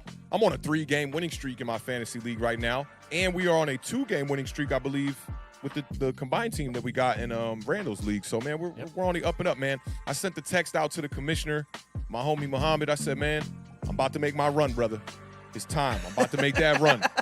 I'm taking it dead serious for the rest of the whole season, man. I've been loafing, waiting till, Thursday, right before the game to try to adjust my lineups. Tonight, you told me, the Beard, tonight, get on it. Yeah. Waiver wires drop, get on it. Yeah, we need to make some moves on our team, I believe. Oh, yeah, we making some moves. You already know I'm on it, man. I'm on it. After we finish, yeah. Yes, I totally forgot about that. We got some good thing we have Kirk Cousins on our bench, Yeah, because the Ravens are going to be on a bye this week, right? Yes, sir. Yeah, that's going to be tough because we got Mark Andrews, we got Hollywood, but we do got some depth at wide receiver, and we got Lamar Jackson. Kirk Cousins. Who's he going up against this week? Dallas Cowboys? Dallas Cowboys. Ooh, that's going to be fun. Hoping that Trayvon Diggs does not get another interception, man. Diggs versus Diggs. Diggs versus no. Oh, yeah, I'm tripping. My bad. You saw me. I was like, Diggs versus no. As soon as I said it, I was like, wait, I thought somebody would say that could be a Super Bowl matchup. And then I remembered, oops, my bad. Yeah. Diggs versus Jefferson. Diggs versus Thielen. Yeah. That should be an interesting matchup. Can't guard both of them. You can't guard both of them. That's big facts right there, man. Well, let's take it to your Washington football team. The nameless Washington football team. With Aaron Rodgers approaching his MVP form and Green Bay's defense correcting its red zone problems, the Packers have reason to feel confident as they entered the toughest stretch of their schedule. Rodgers threw touchdown passes to 3 different wide receivers, and the defense stood tall in the red zone to help the Packers beat the Washington football team. They only got a name for y'all. 24-10 on Sunday for their 6th consecutive victory. How many losses in a row is that for y'all? 3? 3 in a row. Wow, y'all on a 3-game skid mark. That's terrible, man. Taylor Heineke didn't show up in this game, according to my brother, The Beard. I thought he played pretty decent. Our pregame meeting was I wish we had that one recorded. We might need to record the pregame meeting so we got bloopers and outtakes because it was very, very, very interesting to say the least. I'm telling you, man, it was giving me them baby daddy vibes on Maury, man. It's like, baby mom out there talking about me. I'm coming out right now. I'm kirking on everybody. But what did you see from your Washington football team? Did y'all have a shot in this game? Yeah, we had a shot in this game. I listen during this game. I tweeted, "This is a break my cell phone sort of game." Like that's how frustrated this game was for me because we blundered so many opportunities to win this game. Like it was the most frustrating game of the season for me. Okay, hold on, because this rant, I'm about to just sit back and lie back on this rant, right? But we got to make sure we super clear for the rant, bro. I need the rant to be super clear. I need the tone to be right. You know what I'm saying? I need everything adjusted. I need it all perfect. The stage is yours, the beard. It's all yours. You talk to them. I don't even know what to call you guys. Talk to them fans, man. Hail to the what was he saying? Hail to the W. Shout out to the homie Paulie one time in the building. Yeah, so I'm going to read the Jonathan Allen quote first before I start this discussion. I'm not going to rant anymore. I'm not going to rant. I might rant. rant. Jonathan Allen, this is a quote after the game, says, "We're such a better football team than what our record says," Washington defensive tackle Jonathan Allen said. "But at the end of the day, you can only go by what we've done. We're 2-5? That's just who we are. Losing teams find ways to lose games, and winning teams find ways to win games." Shout out to And that Jonathan is Allen, literally first round what pick. happened. That's what happened in this game. We found ways to lose. And I mean, I talked a little bit about this in the pre-production meeting. I thought that the defense played one of its better games of the season. They got some sacks. We'd had multiple games this year where we had no sacks when we were supposed to have one of the best defensive fronts, in the National Football League. The pressure was there. There was a couple of times, though, Aaron Rodgers did his Aaron Rodgersing. There was one where, Montez Sweat literally, jumped over Aaron Rodgers, and then he got away and did a little Aaron Rodgers discount double check and got to the second level. You know what he said on Pat McAfee today? He said, "Cleats up." Cleats up? Talking about when you slide. Oh. Yeah, Cleats don't up. Don't go giving yourself up at the goal line, but we'll get to that later. So, I mean, the big thing here is I talk about this, and it's starting to really kill me because I have to talk about the same things over and over again. The first drive of the game, Aaron Rodgers just dissected us. And it was another one of these 5+ minute drives for, tons of yards. And, they converted on that first drive. They converted 2 third downs and a 4th down. And the 4th down was for a touchdown, I believe. And that was the one where they found Devontae Adams across the He the rolled middle right, and then he kind of threw it back across. What they tell quarterbacks to never do. Yeah. Not Aaron Rodgers. That one hurt. And then, so you're down 7-0, okay? You could work with that. And then, they block. We get the ball back, and we're going our brand new kicker, Mr. Blewett. And his first name for a kicker. Terrible name for a kicker. His first field goal attempt gets blocked. So, and at that point in time, I was upset because Heineke had already thrown some high passes, and I had to, point out the fact that our quarterback our kicker can't get it high enough, but our quarterback is too high. So it's just, it was just killing me, those sort of mishaps. And then they turn around, they get the ball back, and then we block their kick. So, we're getting these breaks. We're getting these opportunities. We're creating opportunities. And when you're a bad team, you have to create opportunities. And more importantly, you have to, capitalize on those mistakes that the other team makes, or that mistakes that you've created the other team to make. And we were unable to do that all game long. They fumbled. We weren't able to capitalize on that play. And so then the other thing that really kills me is these end of the half drives that we allow. There has to be it's something like this happens over and over and over and over again. you would think that that's something that the coaches are bringing up during practice during the week in the meetings some during the week. emphasis on that. Yeah, Like you can't allow these teams to just march down the field on 2-minute drills before that end of the half, and it's not even like holding them to field goals, just scoring touchdowns. And that is just, it's brutal to watch. But all of that being said, you're only down 14-7 at the half, and you're getting the ball coming out the half. And that's when, we start making mistakes. That's when Taylor Heineke, I think that was his first turnover was, so we had the missed field goal, and we also had the downs, the fourth downs. What did I say we were? We're so 1 of 4. Yeah, 1 of 4 on fourth down. And I think that goes to say a lot about this new kicker. You get the first one blocked, and it seems like Ron Rivera kind of panicked. Yeah, because the next time what were when your we thoughts had about the down and distance, though? As far as the amount of distance you had to go on fourth down, were you looking at those calls during the game and being like, this is awful to go for it here on fourth down, outside of the quarterback sneak on fourth down late in the game? Because I think you'll remove that one from it. Yeah, so the first one was... Well, not really, actually, because according to the pre-production meeting, you actually wanted the field goal there. No, I didn't necessarily say that. Okay, you didn't mean that. I was talking in general, like in hindsight, obviously, if you're going to go for it on fourth down 4 times, I mean... Kick one. Maybe the worst part about it is the one time he decides to kick a field goal was of like 3 minutes left in the game. So it's like, now you decide to kick a field goal. Like, it just, sometimes it's tough because, like, as a fan, there's a lot of times when you're like, go for it, right? And then they kick the field goal, or they kick a field goal, or they go for it, and you're like, why didn't they kick the field goal? Giants fans want us to go for it every fourth down. Every fourth down. They're like, Joe Judge, go for it. Go for it. Stop being conservative. I'm like, man, for me, it's like, if you're going to make the wrong decision, I like to lean more towards the conservative one.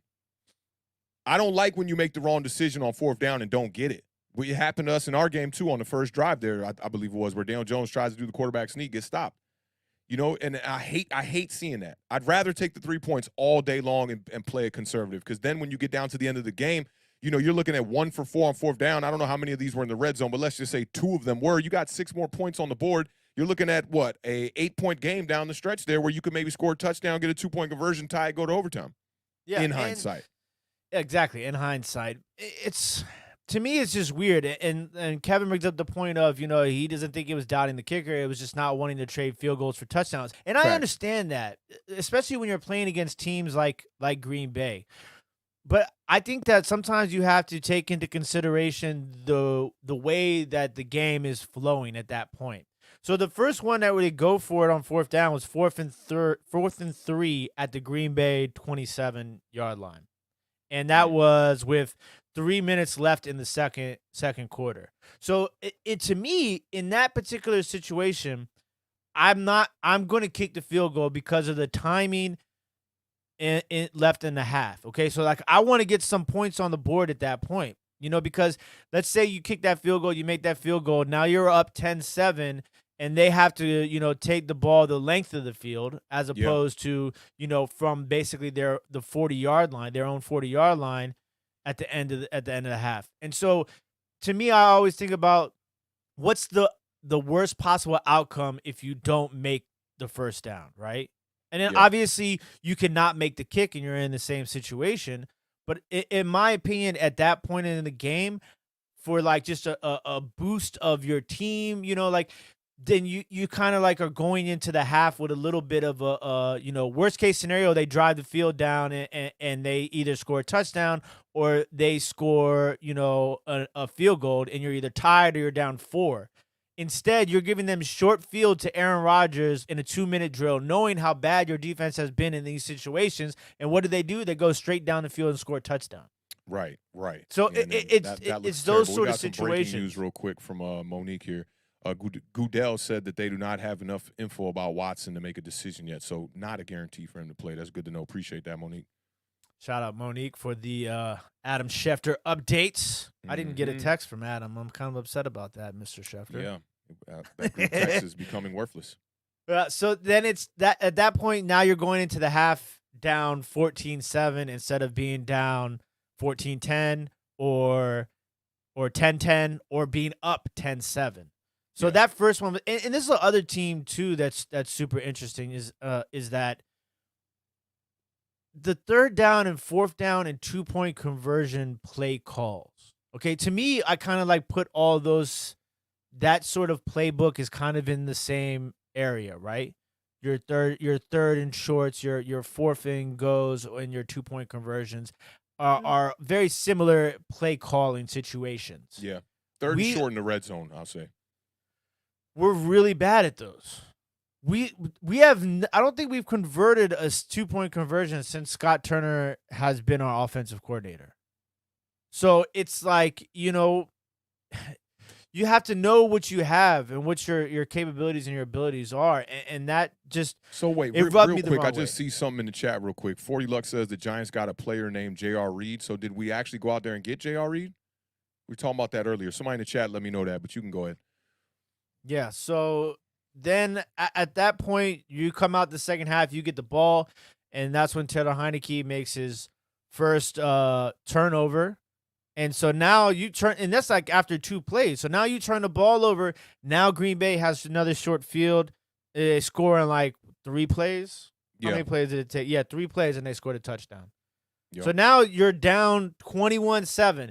It's just how quickly that whole thing turned when, you had the ball in basically, 17 yards away from the red zone at the end with 2 and some change left in the first half with a chance to take the lead, and now you're down 2 touchdowns. Yeah, and you're on both sides of the ball. You got to do better there.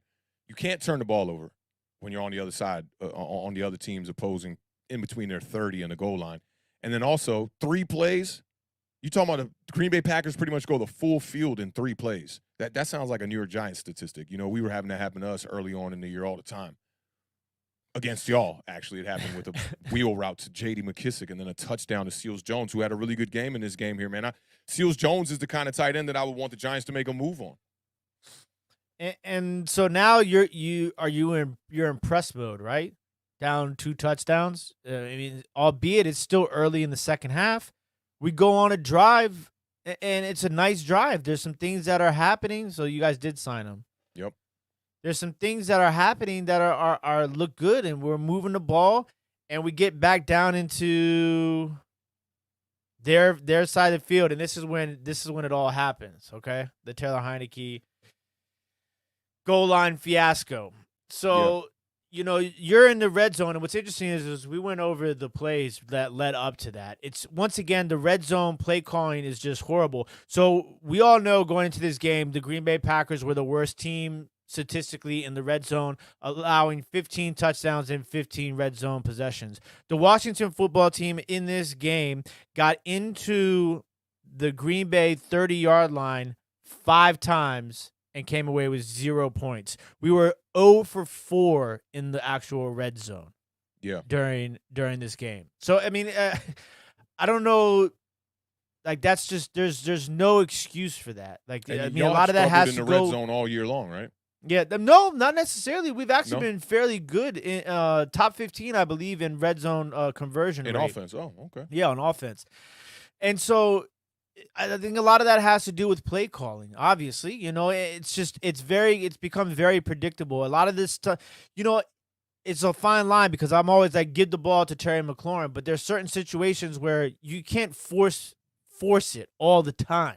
And I think teams are starting to kind of like zone in on that, and it's becoming an issue and making it very difficult to convert on these plays. And but don't forget the drop. Don't forget the drop, the possession right before it too on 3rd down in the red zone, which could have cut the lead to 7.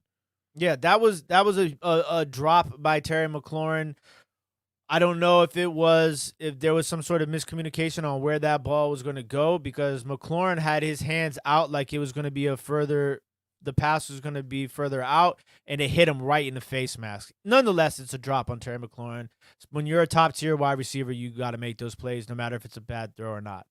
But now we get down to the Taylor Heineke mishap in the red zone, where it's 3rd down, and he's making the run to the end zone. Y'all red zone offense hasn't been good though. After this game, y'all are ranked 28th. Yeah, I'm sure going 0 for 4 drops us down drastically. Yeah, percentage wise, y'all are at 50% on the year, dead at 50%. Yeah, so we were. I think before that, I think before that we were at either 58 or 63% before this game, which I believe had us somewhere between 15th and 18th in the league. Yeah, 58 now would put you at 20. Yeah, 20th. Yeah, so it was just bad overall in that situation and that statistic. You got to score touchdowns here. Missing Logan Thomas, yeah, that definitely hurts. But don't be afraid to use. I don't think it's a big problem. Don't be afraid to use Ricky Seals-Jones as if he's Logan Thomas. That goes back to what I was saying earlier in the show about how, like, just because the name isn't the same on the back of the jersey in that, at that position doesn't mean that you take those plays out of the playbook necessarily. Yeah, which I'm saying? They use Seals-Jones a lot like they use Thomas. I mean, his statistics pretty much every game looks just like a Logan Thomas game. In this game, he had 6 for 51, averaging 8.5 per catch, per reception. But y'all were struggling to get offense from anybody. I mean, just think about these statistics real quick. Terry McLaurin, 7 catches for 122 yards. He is the offense. Y'all didn't have much success running the ball. It's Taylor Heinicke and Terry McLaurin. Taylor Heinicke has 10 for 95. He's 25 of 37 for 268 yards, a touchdown, and a pick. Outside of that, you got Adam Humphries, 3 catches for 36. J.D. McKissick, he's been the most targeted running back in the NFL this whole year. Last 2 years. 2 years. Look at that. And in this game, he has 4 catches for 34 yards, which is decent. But then after that, you got Dax Milne. Milne. Who the hell is that, first of all? Who the hell is Dax Milne? He's a rookie. 2 catches for 16 yards. Antonio Gibson, 2 for 5. DeAndre Carter, 1 for 4. De'Ami Brown is hurt right now, right? He got hurt in the first half, knee injury. Yeah, and he didn't register a reception. So it's like, where do you get – you don't got Curtis Samuel out there. There's really nowhere to get offensive productivity from on that offense right now, especially when Antonio Gibson is not running the rock effective. 3.6 per carry is not terrible, I guess, but it's not good. 14 carries for 51 yards, So it's like, I see why Terry McLaurin was becoming a person that in the red zone, they're like, we got to stop him. And then Seals-Jones, I mean, that's the guy you got to go to second. If you tell me I'm the defensive coordinator, right, and I got to scheme up for Terry McLaurin and Ricky Seals-Jones and Adam Humphries, I'm looking at my job like, man, let's get this popping. It's about to be a piece of cake.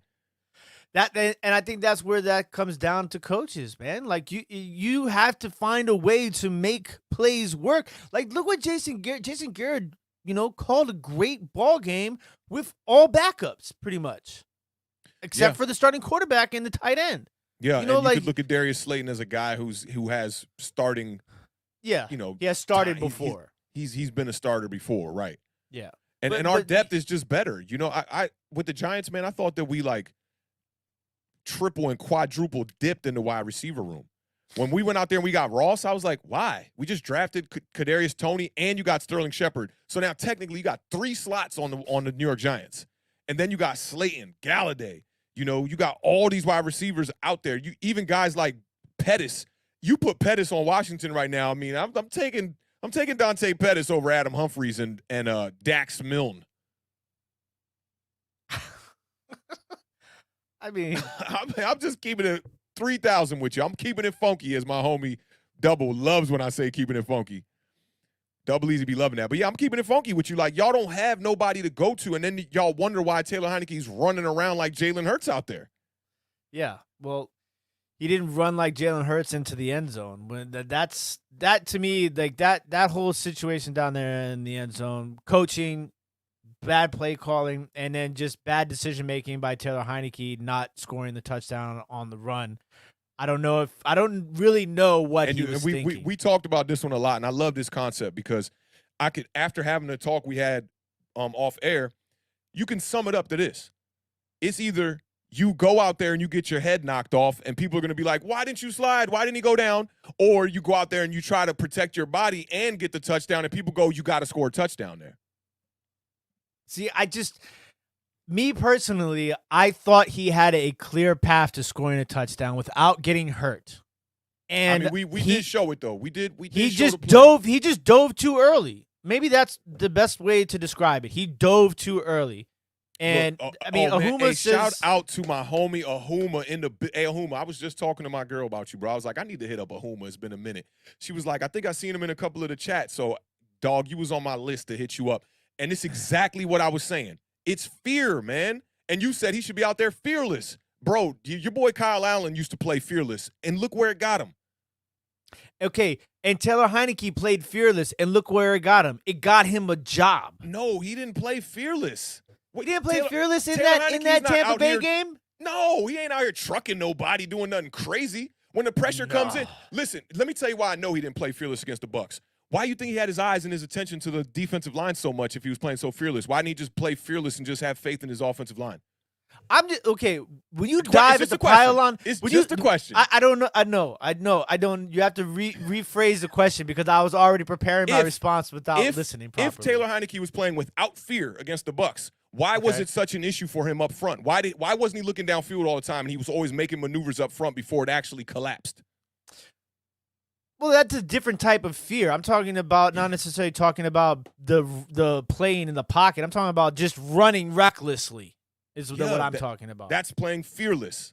Yeah, he ran recklessly in that Tampa Bay game. No, he did not. How many big hits did he take? Did he take a lot of big hits in that game? Yeah, he took a lot of big hits. I don't remember no big hits. He busted his shoulder. It got busted in the game.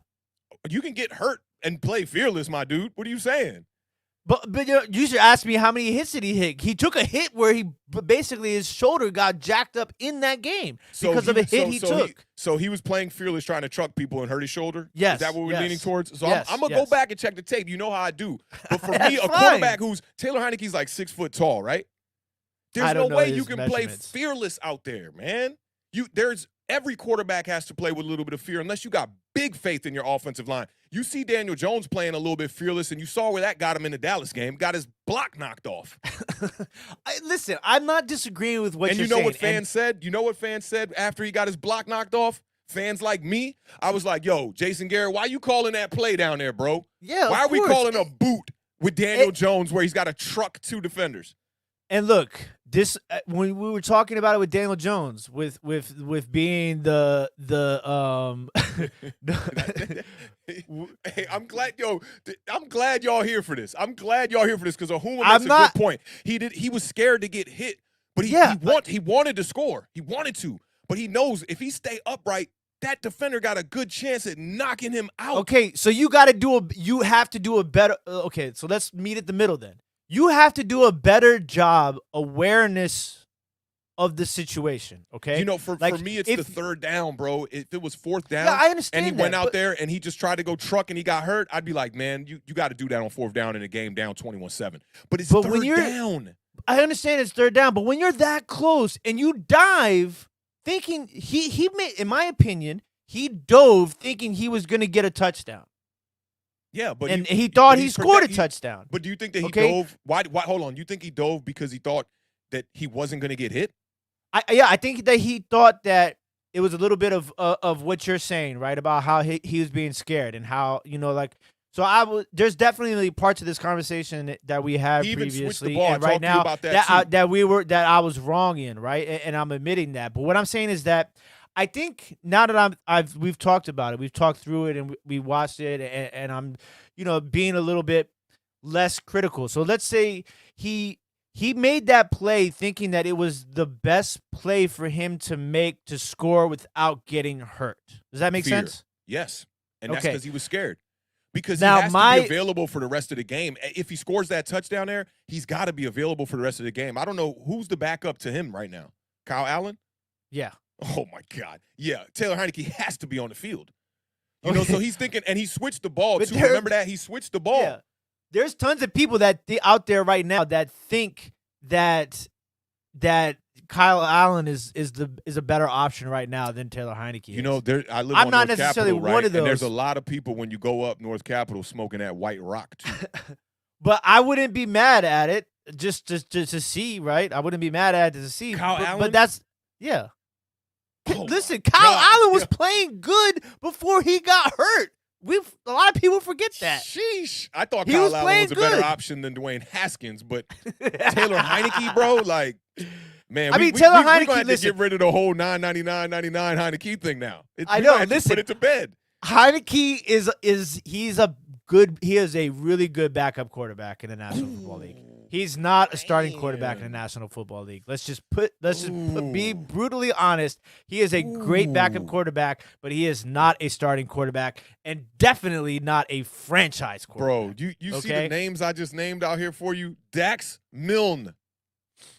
Yeah. Adam Humphries, bro. They're not doing him no justice with the weapons that are over there. And they tried with Curtis Samuel. I understand that. But for me still, to say, I don't care. He's not a starting quarterback. He can't make the big-time throws, okay? He's turnover prone. Let me ask you this. Okay? Let me ask you this. That back shoulder fade route that he threw to Ricky Seals-Jones against the Giants to win the game, that's not a big-time throw? I didn't hear you. You said no. Oh No. God. Okay, I'm going to explain why. One, he didn't throw that ball there on purpose, okay? Two, wait, hold on. Explain a little bit more with he didn't throw the ball there on purpose. He throwing wasn't it to somebody else? He wasn't throwing the back shoulder throw. He wasn't being like, "Oh, I'm going to throw this ball where nobody else can get it." He just threw a normal pass that ended up going high like all of his other passes do. Yo, okay, this is a good point too. It was a big time throw, given the timing of the game, situational. You know, to me, that's Taylor Heineke has that winner in him. You know, he's not. I'd put him in the same kind of bracket as I put Jalen Hurts right now. They're both young quarterbacks. They both have not even started 11 games yet. Okay, they're trying to show you what they can do. This kid was thrusted in the middle of a playoff game against probably the best team in the NFL because they ended up to go on to win the Super Bowl and showed you that he can ball out. Now with the throw against the Giants, the back shoulder throw, where do you think he's trying to throw it if he's not purposely throwing it there? You think he just said, "Man, screw it." Yeah, that's exactly what I think. Wow, man. And then let's go back to the Tampa Bay game. He played against a Tampa Bay team that was missing two of its best defensive players, and he, was basically on a straight adrenaline rush in that game. And they dropped 2 to 3 interceptions in that game. If they don't drop those 2 to 3 interceptions in that game, then Taylor Heineke never touches the field again in the NFL for the Washington football team. If was a fifth, we'd all be drunk. Hey, you you're not wrong. talking about quarterback situations earlier. You were saying you don't like to think about hypotheticals, but why does it work on the negative aspect of the quarterback? And I'm not sitting here saying Taylor Heineke is some world-class quarterback, but the top-notch starting quarterbacks in the league, there's probably 8 or 9 of them, and then it completely falls off. You think Justin Fields is a starting quarterback in the NFL right now because he's played about the same amount of games as Taylor Heineke, just a couple less. Not right now, no. Zach Wilson, all these dudes out here bumming. Jared Goff, you think he's a starting quarterback in the league? There's people like to talk about franchise quarterbacks, but there's not many of them. Yeah, listen, that's how I said is that like there are levels to it. Now, the reason why I said he's not a franchise quarterback is because there are people. Oh, you said he wasn't a starting quarterback. Yeah, and then I also said he wasn't a franchise quarterback because there are people in the Washington football team community who strongly, and when I say strongly, are very adamant that Taylor Heineke is a franchise quarterback. Yeah, I mean, we see that with the Giants. Everybody's split on Daniel Jones right now. Yeah, it just, to me, in that situation, I just feel like it was bad situational awareness, okay? Like, I understand, and I will take the loss in being wrong about, him trying to avoid the hit. At the end of the day, this is straight opinionated. It's of not course, about being right or being wrong. But no, I have to also be honest about the way in which I was viewing the play. You know what I'm saying? My thing is just this, man. Like, without Taylor Heineke on the field right now, and you know what? I hope we get to see Kyle Allen because Taylor Heineke gives y'all the best shot to win. Now, I'm not, like I just said, I don't think he's some world-class quarterback, but he makes plays, and he's proven it time after time that he can make plays. You're going up against a MVP-style type quarterback when you're talking about Aaron Rodgers on the opposite side of the ball here. Taylor Heineke's kind of letting y'all hang around a little bit. Dwayne Haskins wouldn't do this. Alex Smith wouldn't do this. Kyle Allen, I don't think, would do this. When Kyle Allen was there, he only won 1 game with y'all last season. He played in like 4 games. But how many mistakes?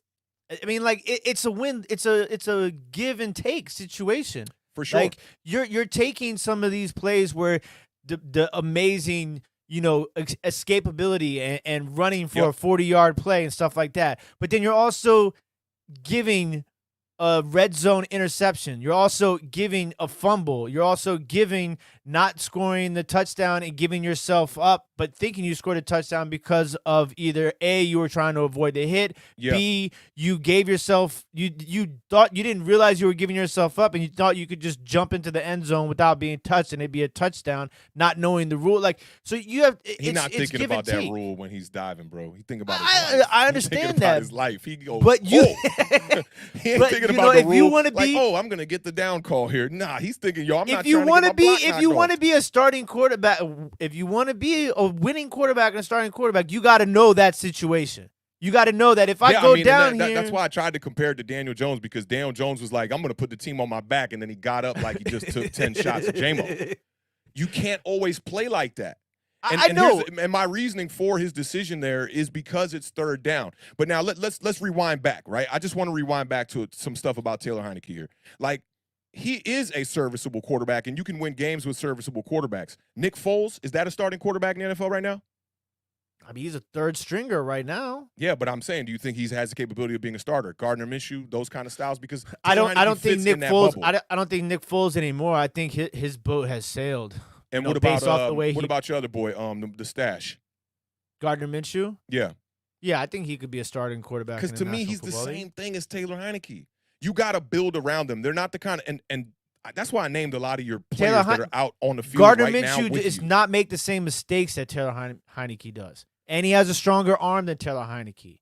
He has a bit of a stronger arm. I'll give you that. But here's the other thing, too, is when Gardner Minshew had most of his success, he had a great running back in the backfield.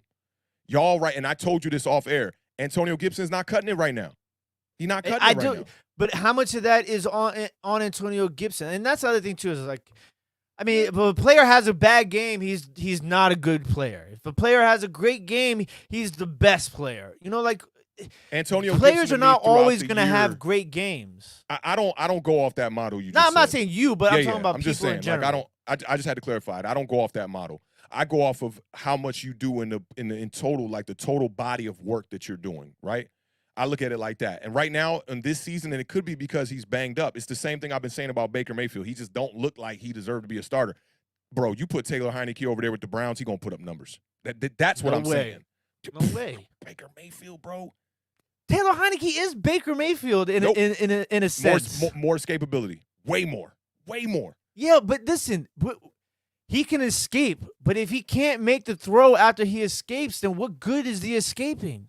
I mean, the numbers aren't bad on the day for him. The fumble is what really was bad. But the numbers aren't bad. And the interception, the fumble, interception, 2 turnovers. Let me tell you why the interception don't bother me. The game was already done. It's 3rd down. That was y'all last shot. He's got to throw that up there. It's a bad throw. It happens.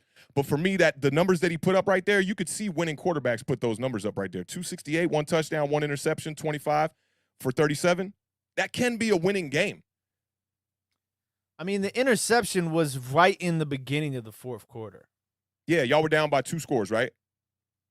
Yeah. It was 21-7 at that point. I remember he's trying to make 24-7, 24-7. 24 is even worse. I just remember he was trying to make a play. And it's 3rd down. You're not relying on your kicker, obviously, in that game. You got to make a play. That's a whole nother story, too. Like, I know we're talking a lot about Taylor Heinicke, and a lot of this goes on the coaching staff because there's questionable calls all over this game. Like, you can't go for it on 4th down 4 times.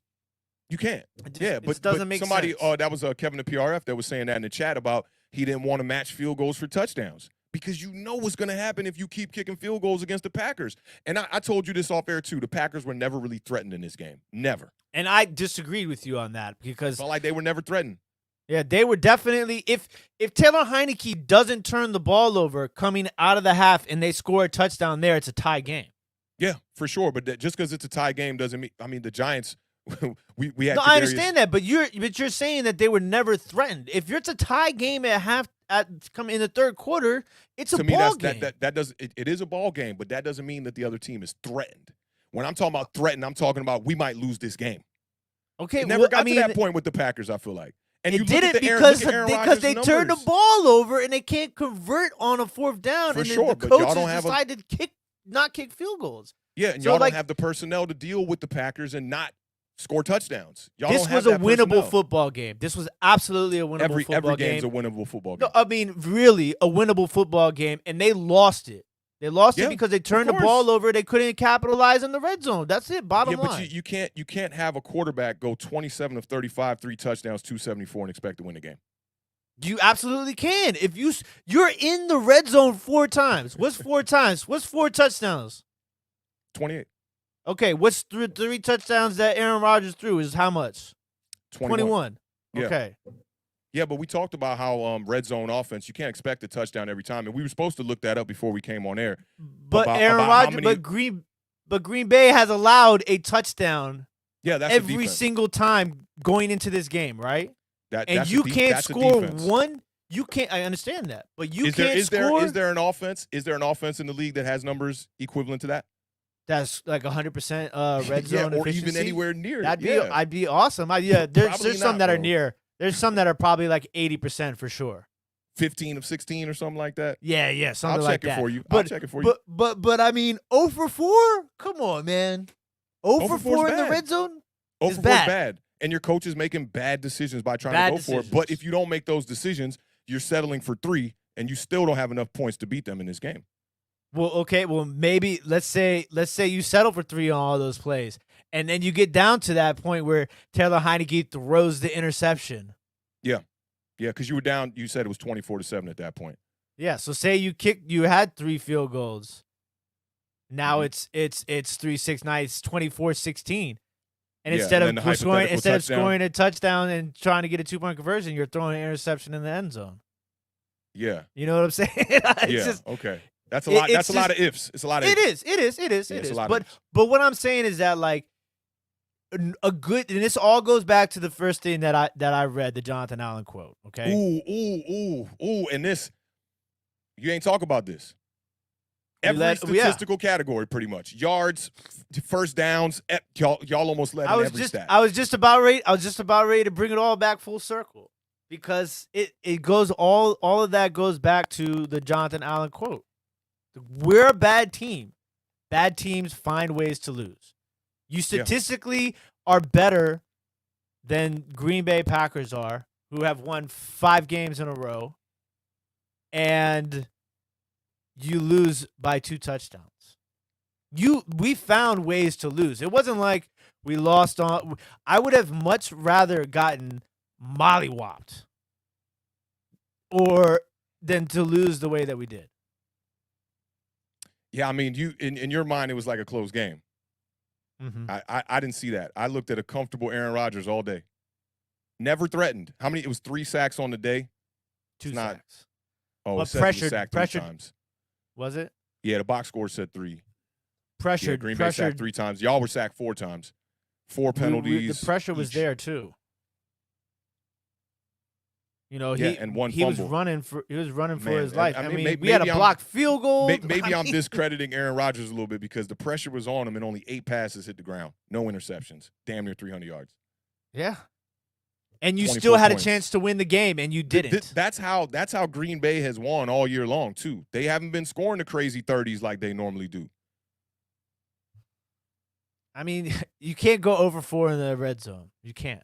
Definitely can't, for sure. You can't turn the ball over. You know, it's just they did everything that you could lose to lose the game. A bad team is going to rely on all them ifs. If Terry McLaurin catches that 3rd down stick, that dig route that he had, you know, you're looking at another touchdown on the board.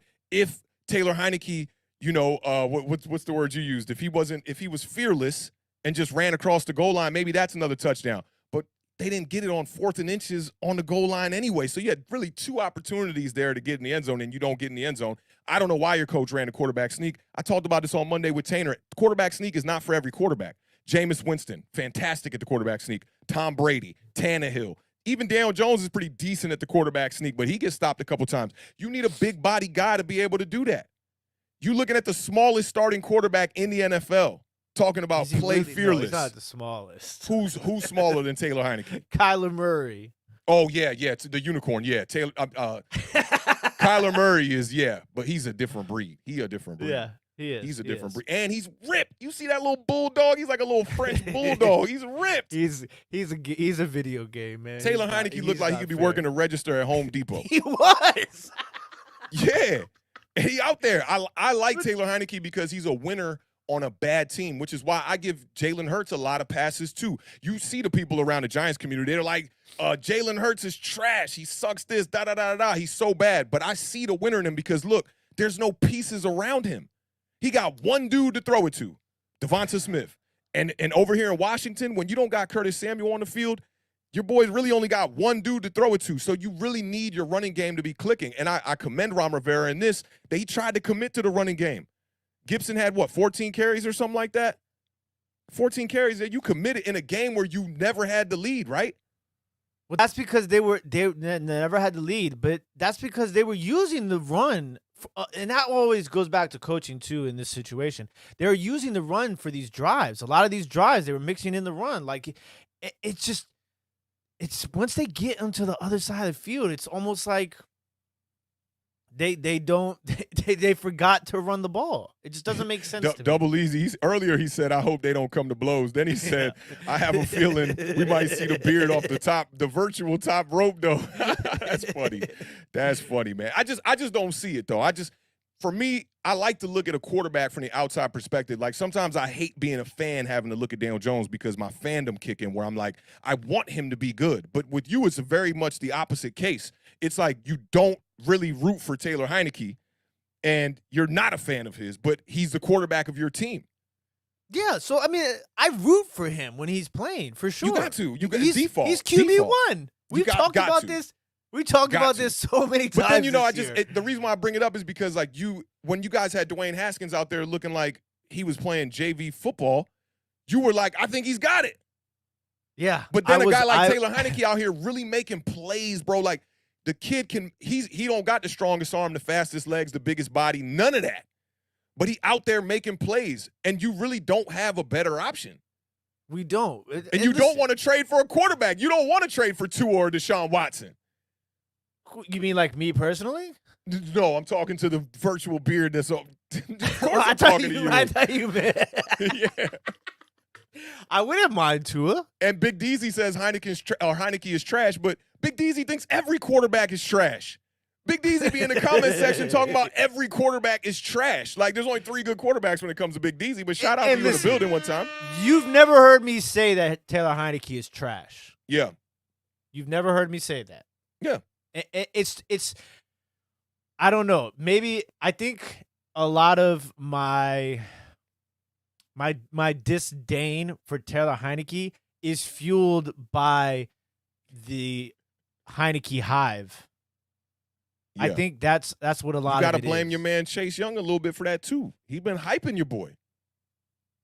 I mean, everybody got caught up in the hype. See, me, when I talked to Paulie in the offseason when we were having that Jameis Winston conversation, he was like, there's no way in hell we need to start Taylor Heineke. There's a lot of Washington fans that do not want Taylor Heineke. When I talked to Fats, the first thing he said to me was, man, Taylor Heineke's a bum. I could hear him saying that. Yeah, it's not. Right, I think your fan base is kind of split. Yeah. Kind of split. They don't want Cam Newton-Ahuma. They don't want Cam. No. They don't want Cam. Like, they want a franchise quarterback, but the thing is, people act like franchise quarterbacks grow on trees.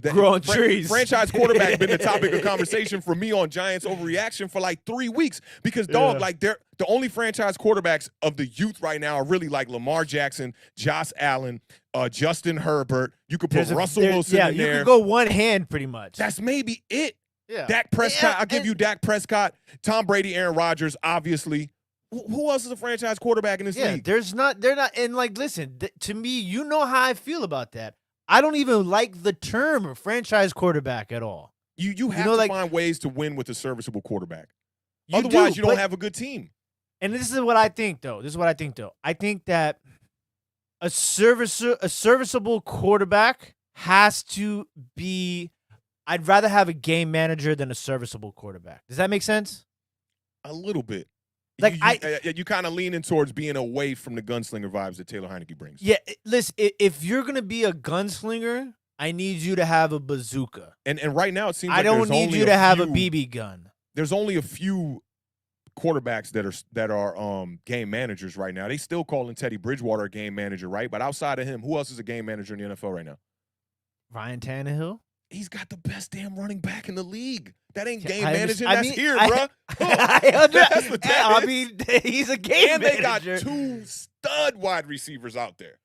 I mean, you could go. There's got to be a few more out there. Hey, I got Jameis Winston's a game manager at this point, and Sean Payton is doing a fantastic job with him. But I think they need to take the training wheels off Jameis Winston a little bit. Hey, I think it's going to cost them some future wins. I am right there with you. I literally said that, and but then when you see him go he was like 15 of like 38 or something the other day. I was like, yo, maybe they should take the training wheels off of him.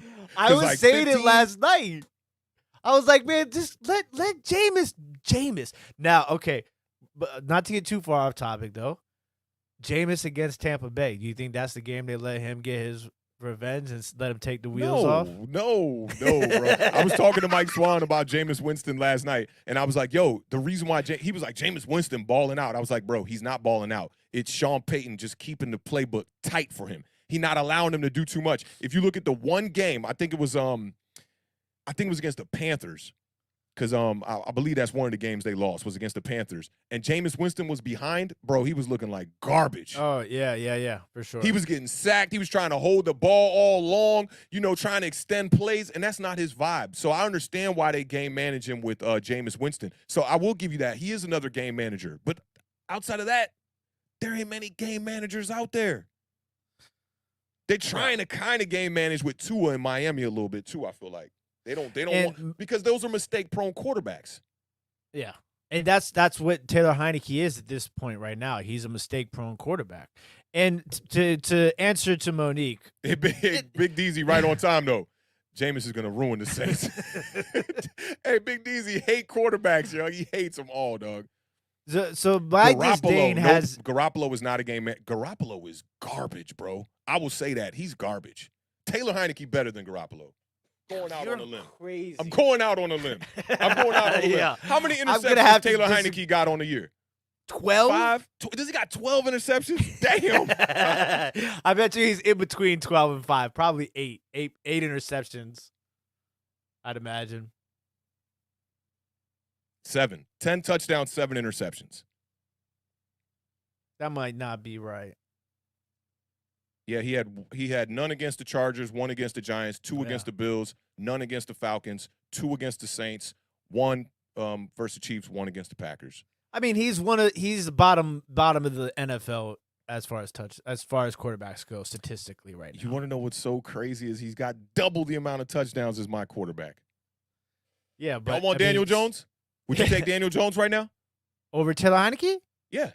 Absolutely. Okay, I gotta gauge where you at, because my man only got 5 touchdowns on the year. Where do I sign? Only got 5 touchdowns on the year. I don't know if it makes your red zone offense take a bigger hit. You said y'all were around 15, 18. Daniel Jones and this New York Giants red zone offense is bad. I mean, so Taylor Heineke is 22nd in yards, tied for 16th in touchdowns, 27th in interceptions, and 22nd in QBR.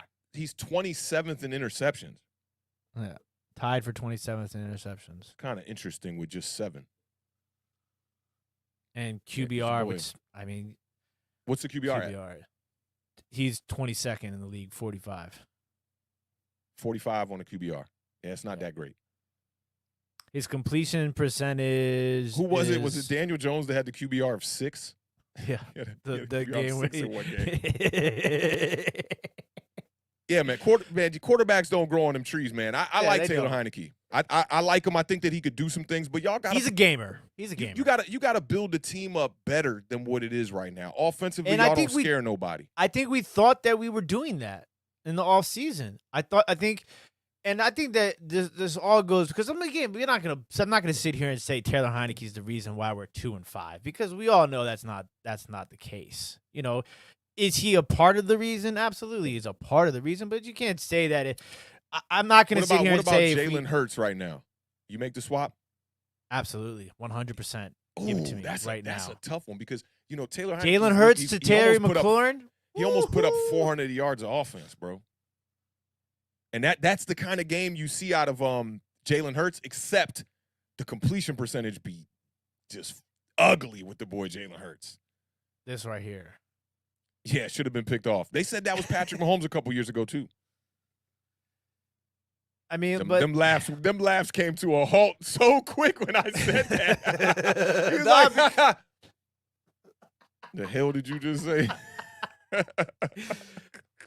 We need to be able to like pull that up as like a instant, that thing. can be a little, little video clip, little soundboard action, whatever you want, man. Yeah. I think our biggest mistake was changing our defensive secondary. That was like the beginning of the downfall. And then, Fitzpatrick gets hurt. Samuel, who we thought was going to, we did what we thought we were doing to make this team better, right? Yeah. It just hasn't panned out. You don't want the organization, like the coaches and the GM, to be settled when they out there looking at every game, looking at all the tape. I told you about the Giants and I told you about Washington. Them defenses were inflated, bro. Y'all were the number one pass defense throughout all of last year except down to the last week. And I was like, every time I would read the stat, I'll be like, how in the hell is the Washington football team got the number one pass defense? Bro, you got to just use your eyes sometimes, man. Like that. Your secondary was not impressive last year. And same thing goes for the Giants, man. The defense was not like top 10. They were ranked number 9 at the end of the year. And I was like, wait, what? And Ahuma, I feel you. But listen, moving the ball doesn't win games. You got to score points. Yeah, you do. Taylor Heineke, I'm not even going to split on Taylor Heineke. The offense from Scott Turner all the way to Taylor Heineke can't score touchdowns. And this is the crazy thing, too, that, go back to Gibson and go back to the red zone play calling and the running back play. Why? Mm-hmm. Gibson, I don't know how many people remember this, but last year Gibson was top of the league in touchdowns, and a lot of his touchdowns came from red zone touchdowns. Yeah, he was a touchdown maniac. And remember, he got hurt, and he still was up there at the top with the running backs as far as touchdown go. I want to say he had 12. And it's like now, I mean, I don't know.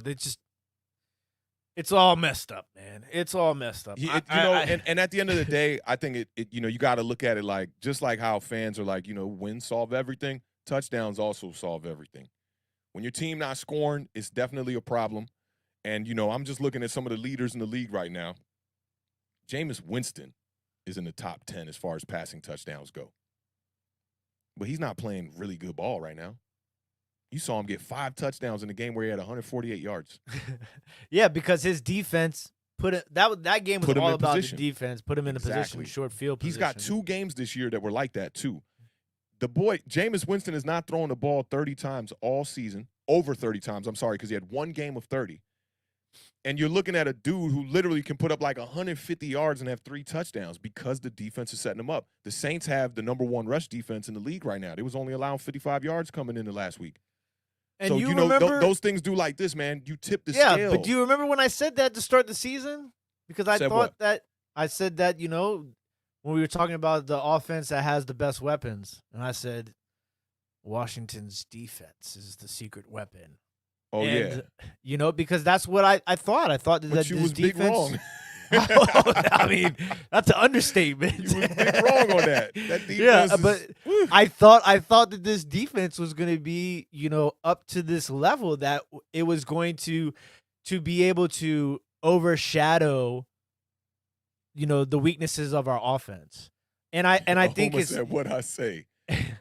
Defense. I Vito think, said, "Have y'all ever had step parents? Is the worst. I hate my stepfather." Yeah, I had a stepfather for a little bit. I just told him, man, stay up out my way, cuz don't ask me to call you dad or none of that. You miss me with that BS. and I think it's almost like the opposite of Kansas City. It's like Kansas City's offense was so good for the last couple of years that it overshadowed how poorly their defense had been playing. You know, they were able to overcome the weakness of their defense by having such a powerful offense. And I thought that was going to be able to be Washington this season. I thought that, you know, we'd be able to overcome any sort of downfall of our offense because our defense was so good, but our defense is not that good. So we're just not a good team all around. I didn't mean to highlight that one. I meant to highlight this one. Double Easy talking about when I was talking about the definition of a franchise quarterback, a guy that when you draft him, you know you can build around him.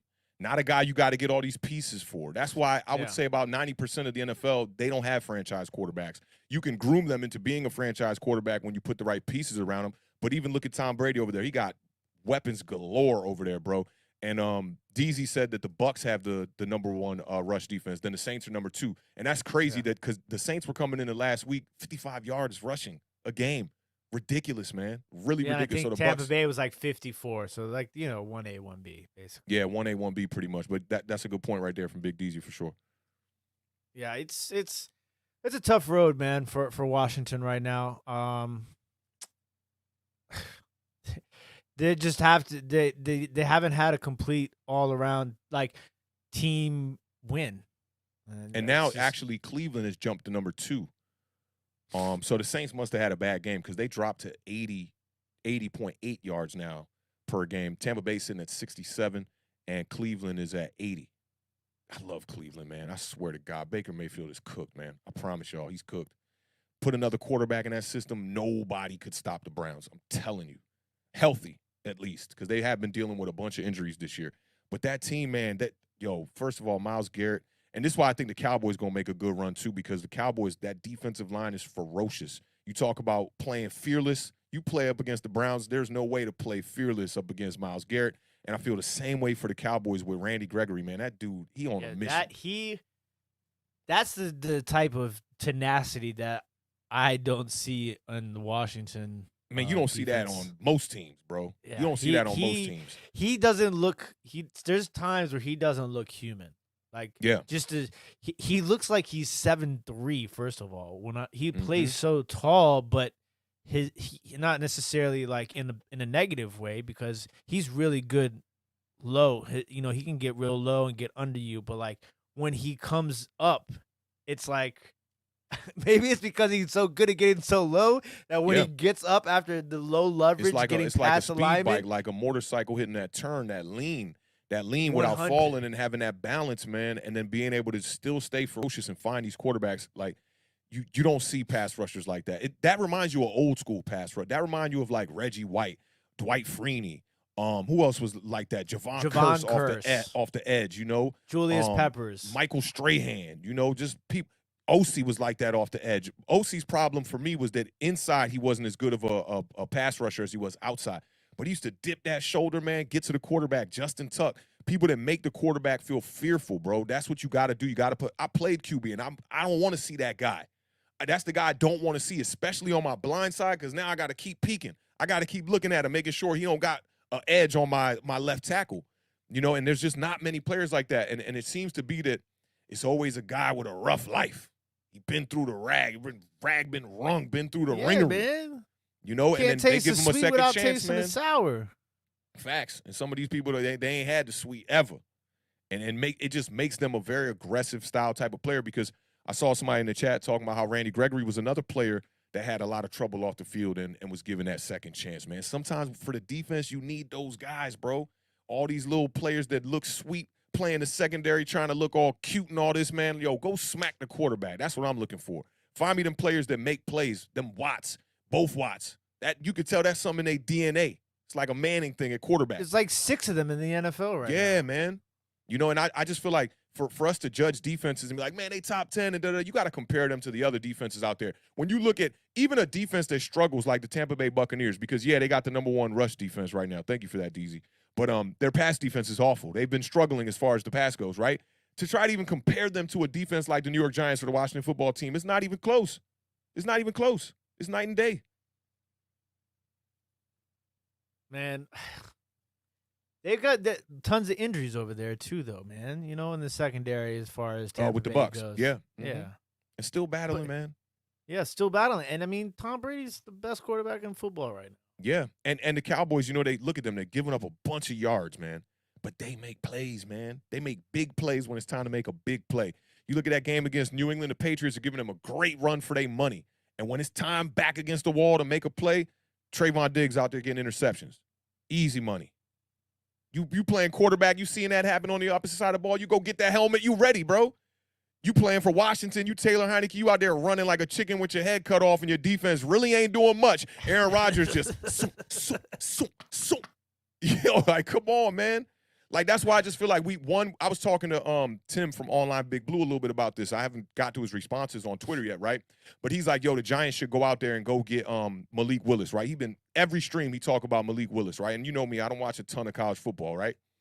But, like, are we overvaluing the quarterback position a little bit? Like, can a quarterback go in and just win games like that for you? Because Deshaun Watson, the numbers, 4,800 yards, 33 touchdowns, 7 interceptions on the year. He was one of the best quarterbacks in the NFL last year on the worst team. They won 4 games, bro. So, like, maybe we overvalue, and this what I was kind of trying to get at when I was talking about the definition of a franchise quarterback. If it ain't that guy, he's not really going to be able to sway the game one way or another that drastically, to me. Yeah, it's a great question, because I think yes, to a certain extent, because I feel like the media in general has implanted this idea of the quarterback, right? Right. And if you don't have if you want to win a Super Bowl, you have to have a quarterback, franchise quarterback, if some may say, right? But it's not going to work for everybody. Every team is different. There's so many variables that go into it that it's difficult. And I think that Washington is just such a prime example of it. You went 7-9, won the division, and for some odd reason, you had this mentality of we're a quarterback away. Yeah, everybody was saying that. And I think that's probably, man, the list of things that I want to get rid of, phrases in football, is growing by the day. I want to get rid of that phrase, quarterback away. Well, franchise quarterback is on the list. I want to keep franchise quarterback up there, because there are some guys that are franchise quarterbacks. Like Justin Herbert is the definition of it right now. Came out the gate like, I'm a beast. And garbage time. Add that to my list too. I hate the term garbage time. Yeah, I'm 50-50 on garbage time. Garbage time is if you're the Jets and you're losing 54 to, What about if you're the Eagles 12. and you're down 30? What was it, 33-7? No, that's not garbage time to me. Fourth quarter, 33-7 is not garbage time. Well, they weren't down 33-7 in the fourth quarter. Was it 37? The beginning of the fourth quarter? Yeah, I think they were down big.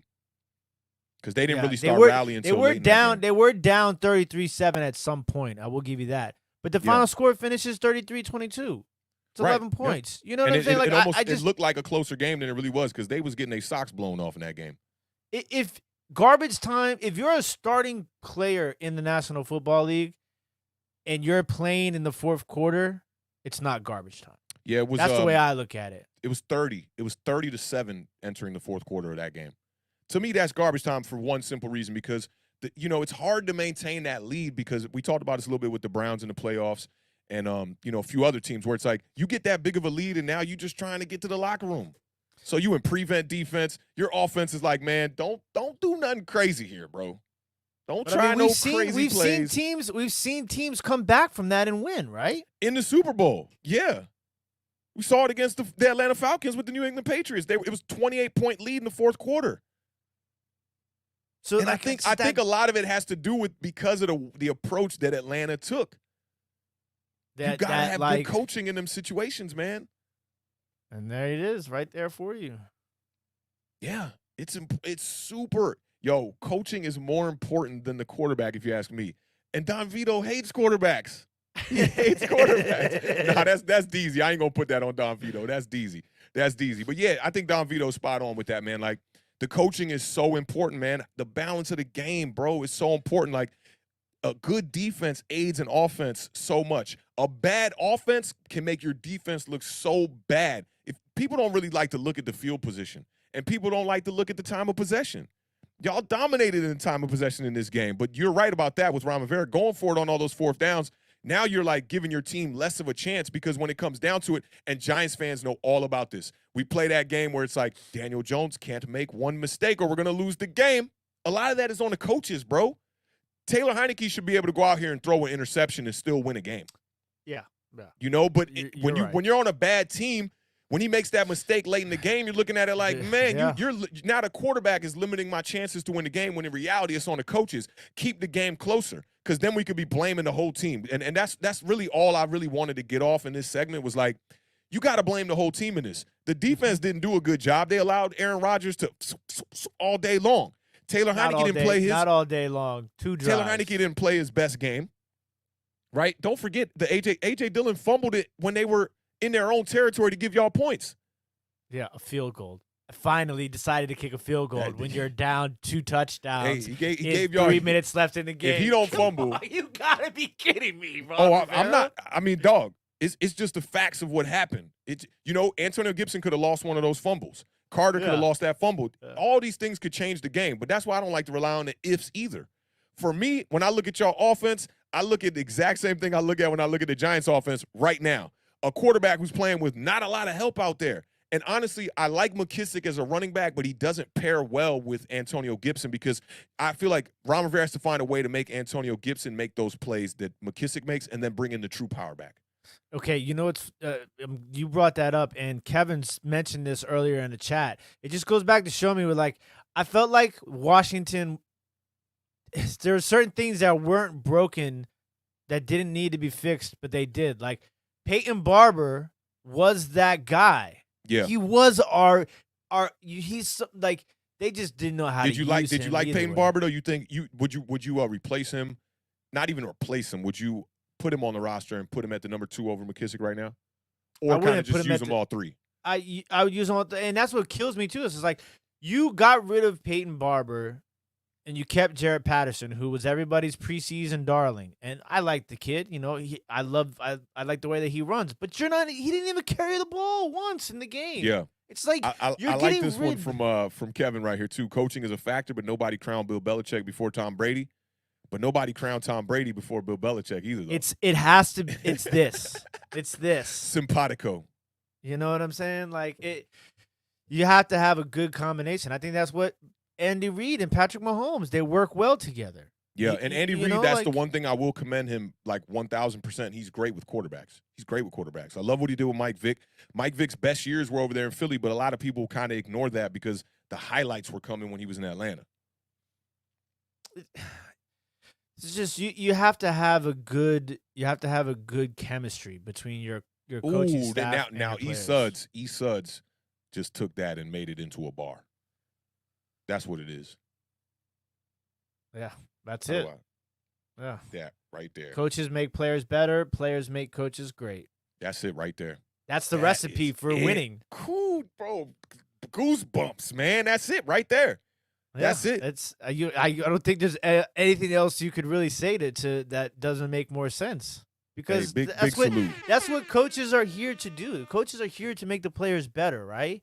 And if the coaches do their job and make the players better, then the players play to a level that makes the coaches great. Mm-hmm. It's so perfect. It's that easy. Well said, sir. Well said, sir. No, well said. I like well I did say that, right? I like that. Well said. Well said, man. Well said. That was, man, I need a round of applause on the soundboard for when we get a nugget like that because that was that's it. That's it right there. Like Ron Rivera, average. Hate to say it. Average coach, man. Got lucky when he had Cam Newton over there. So did Dave Gettleman. They got lucky. Average coach. Jason Garrett, average coach. He's making Daniel Jones look average. But if you were to put a solid coach over there that could really scheme things up, like Jason Garrett runs things one week and then don't run them the next week. I'm like, bro, that worked all last week, bro. We ran the screen all last week. And you're not going to run it once in this game. We did RPO all last week going against the Atlanta Falcons. You don't see the RPO once. That's how it is in game, too. Like, it works. It's working. It's working.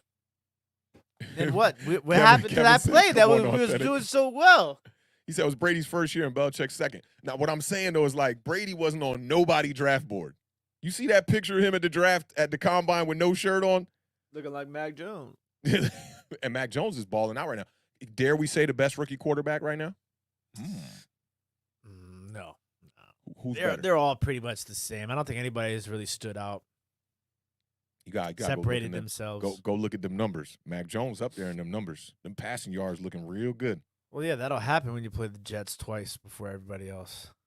I'll give you that. But what is the thing you said earlier? You don't pick who they put in front of you or some crazy. What was the little saying you were saying? Oh, some along those lines. You can only play who they put in front of you. You can only play who they put in front of you. Yeah, Mac Jones is the best rookie quarterback to me right now. And who would be a close second? Trevor Lawrence? Talent. I mean, I don't know about production, but talent-wise, and to me, out of the draft, I thought Trey Lance was the best quarterback. Well, yeah. I mean, I don't think. I'll tell you this: talent-wise, I did not think it was going to be Mac Jones. Yeah, no. I thought it might be Justin Fields or maybe the kid with the Jets, Zach Wilson. I thought it might have been him. But I think Mac Jones he's doing it. He's doing it, man. With no wide receivers. With no number one wide receiver over there, man. No number one wide receiver over there. But how many times has Mac Jones thrown the ball? We got time, man. You know what I'm saying? Let's look it up. Mac Jones numbers, man. Mac Jones. It's my guy, man. I like Mac Jones. People were sleeping on him, man. So he's got a 66.7 completion percentage. That can't be right. Oh, that was that game. Okay, he had 307 yards last game.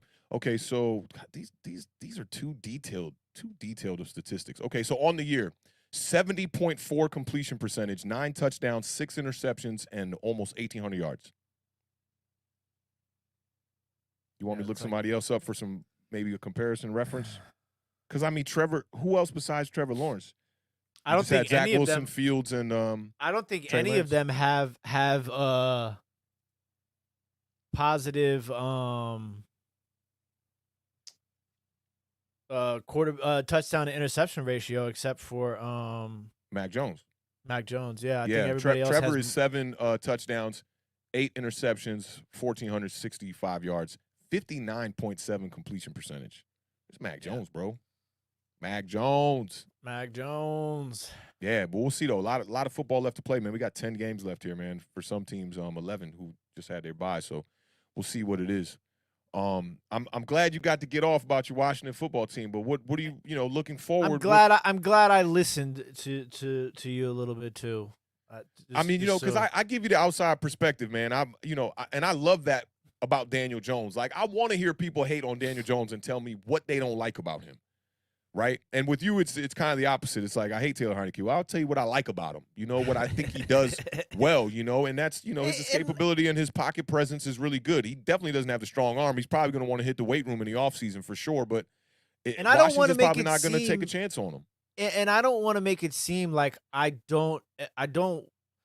not acknowledging those things, because I do agree, and I think that there's certain things that he does. Like, he's a gamer. I've always said that's the one thing I've always said about Taylor Heinicke is that he is a gamer, and I respect that. And I will.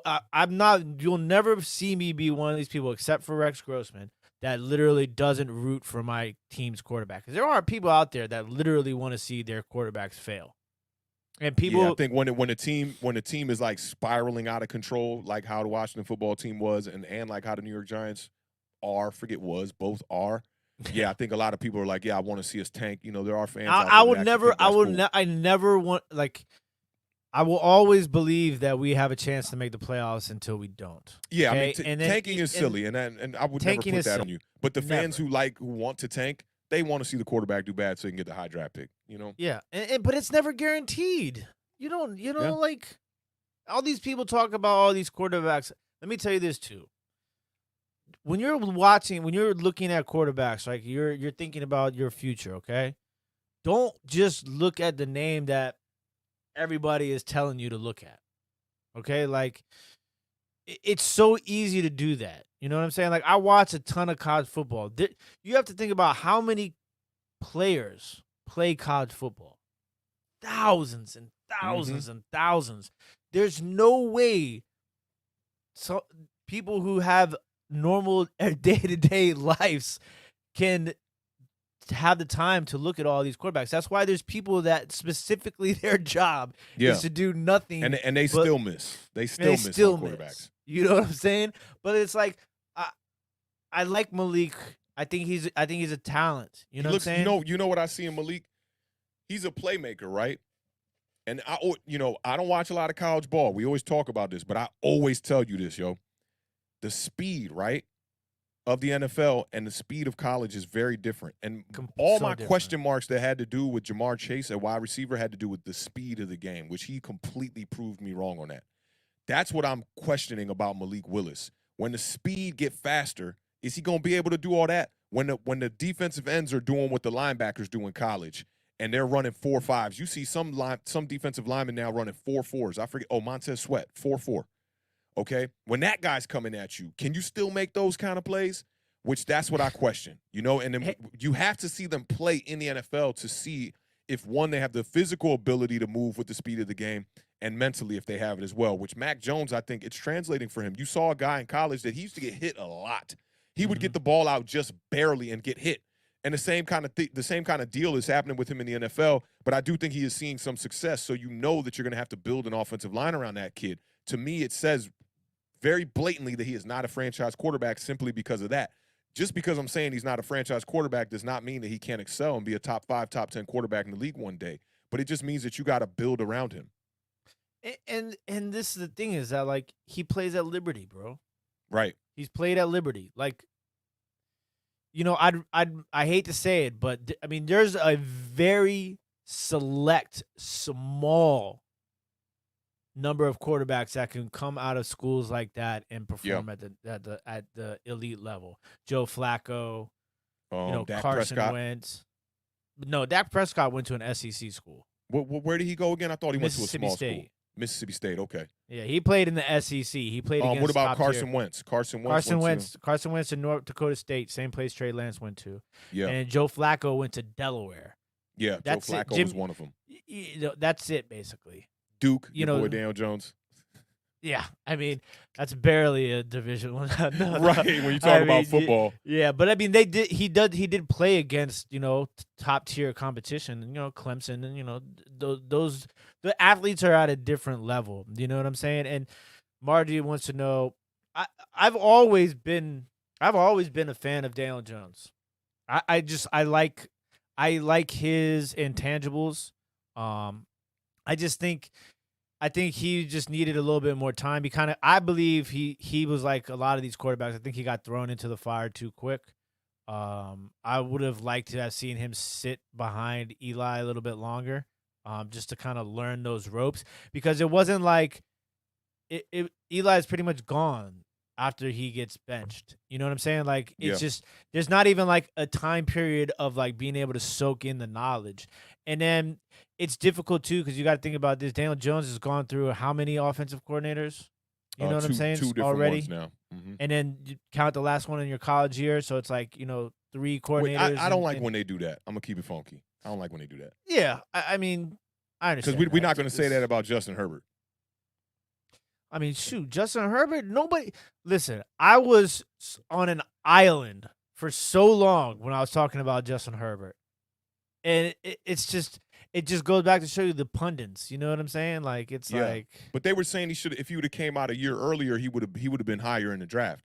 Yeah. When he came back, they said that his last year, he was with the Oregon Ducks, right? Mm-hmm. Yeah, they were saying his last year over there kind of ruined his draft stock a little bit. Man, they got a dude over there in Oregon, bro. Thibodeau. Yeah. The end. He is a problem. Georgia too. Georgia has 3 lines. Georgia's entire defense, bro. Let's just say, you want to see some future NFL talent. Yeah. Just watch some tape on the Georgia Bulldogs. Yeah, and the Giants love them Georgia Bulldogs. We love Georgia players. They got Thomas, so many. Scooped up Isaiah Wilson, Lorenzo Carter's from Georgia. Who else? I know there's like one or two more on the Giants, I think, too. Isn't Aziz they from... seem. Oh, Z's, yeah. Isn't Z's from Georgia? I think so, yeah. I think so. Yeah, so they're definitely a school that's breeding, NFL talent. And somebody on the last stream I did was talking about the Giants need to get more players out of Alabama, too. Oh, Nick Saban, the construction worker, right? Yeah. Yeah, Z's. Mike K said Aziz. And Mike K was bringing the attention to somebody who ran a 4.36 too that plays defensive line as well.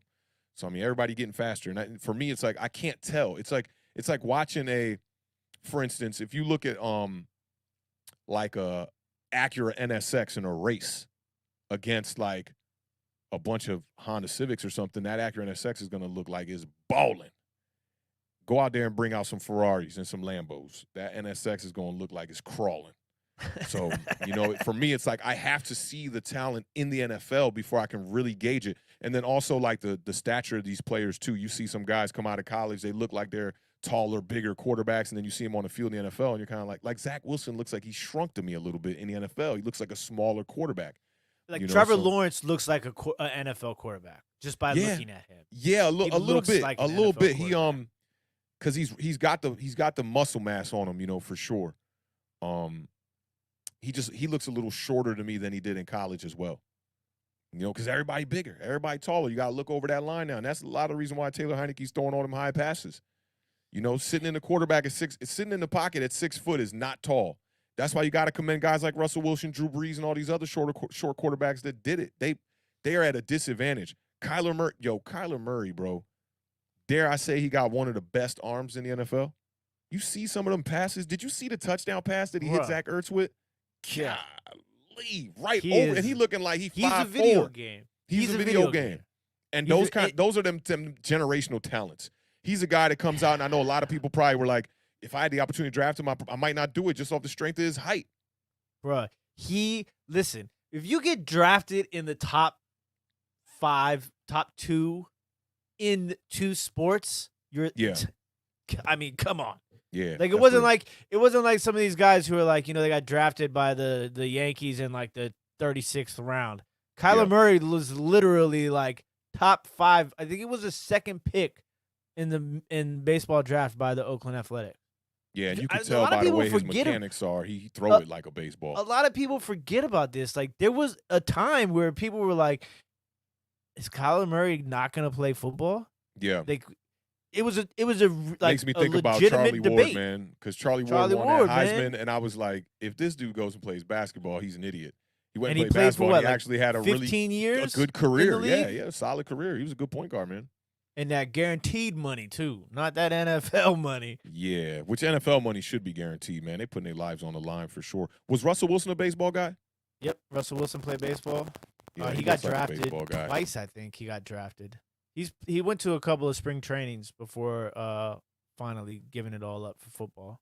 Yeah, and Tim Tebow tried to play a little baseball there too. That didn't work out. Yeah, that didn't work out too well. Yeah, this it's wild. This podcast's been like it's almost like we're just chopping it up in the basement. It's got that vibe to it. 2 hours 46 minutes. We spent a good time, a good bit of this on the Washington team, and I really wanted to do that. I told you, like, man, let's put the Giants game second so we could really get it in for the Washington football team game because y'all. For one, y'all stole that victory from us. My Giants will be a lot better off right now if we could have got that win. How long it was going to take for that to start coming back. Y'all stole that, bro. We could be sitting at 3-4 right now, trying to make a little run here, not relying on trying to beat the Chiefs or the Raiders to really get back in it. But it's definitely been an interesting podcast. Shout out to the people that want to see us do 7 days a week. Double Easy says it, and then Kevin comes in and says 100. Yeah, I'm down to do the 7 days a week. You already know. We might have to shorten these up a little bit. He was drafted number 9. Okay.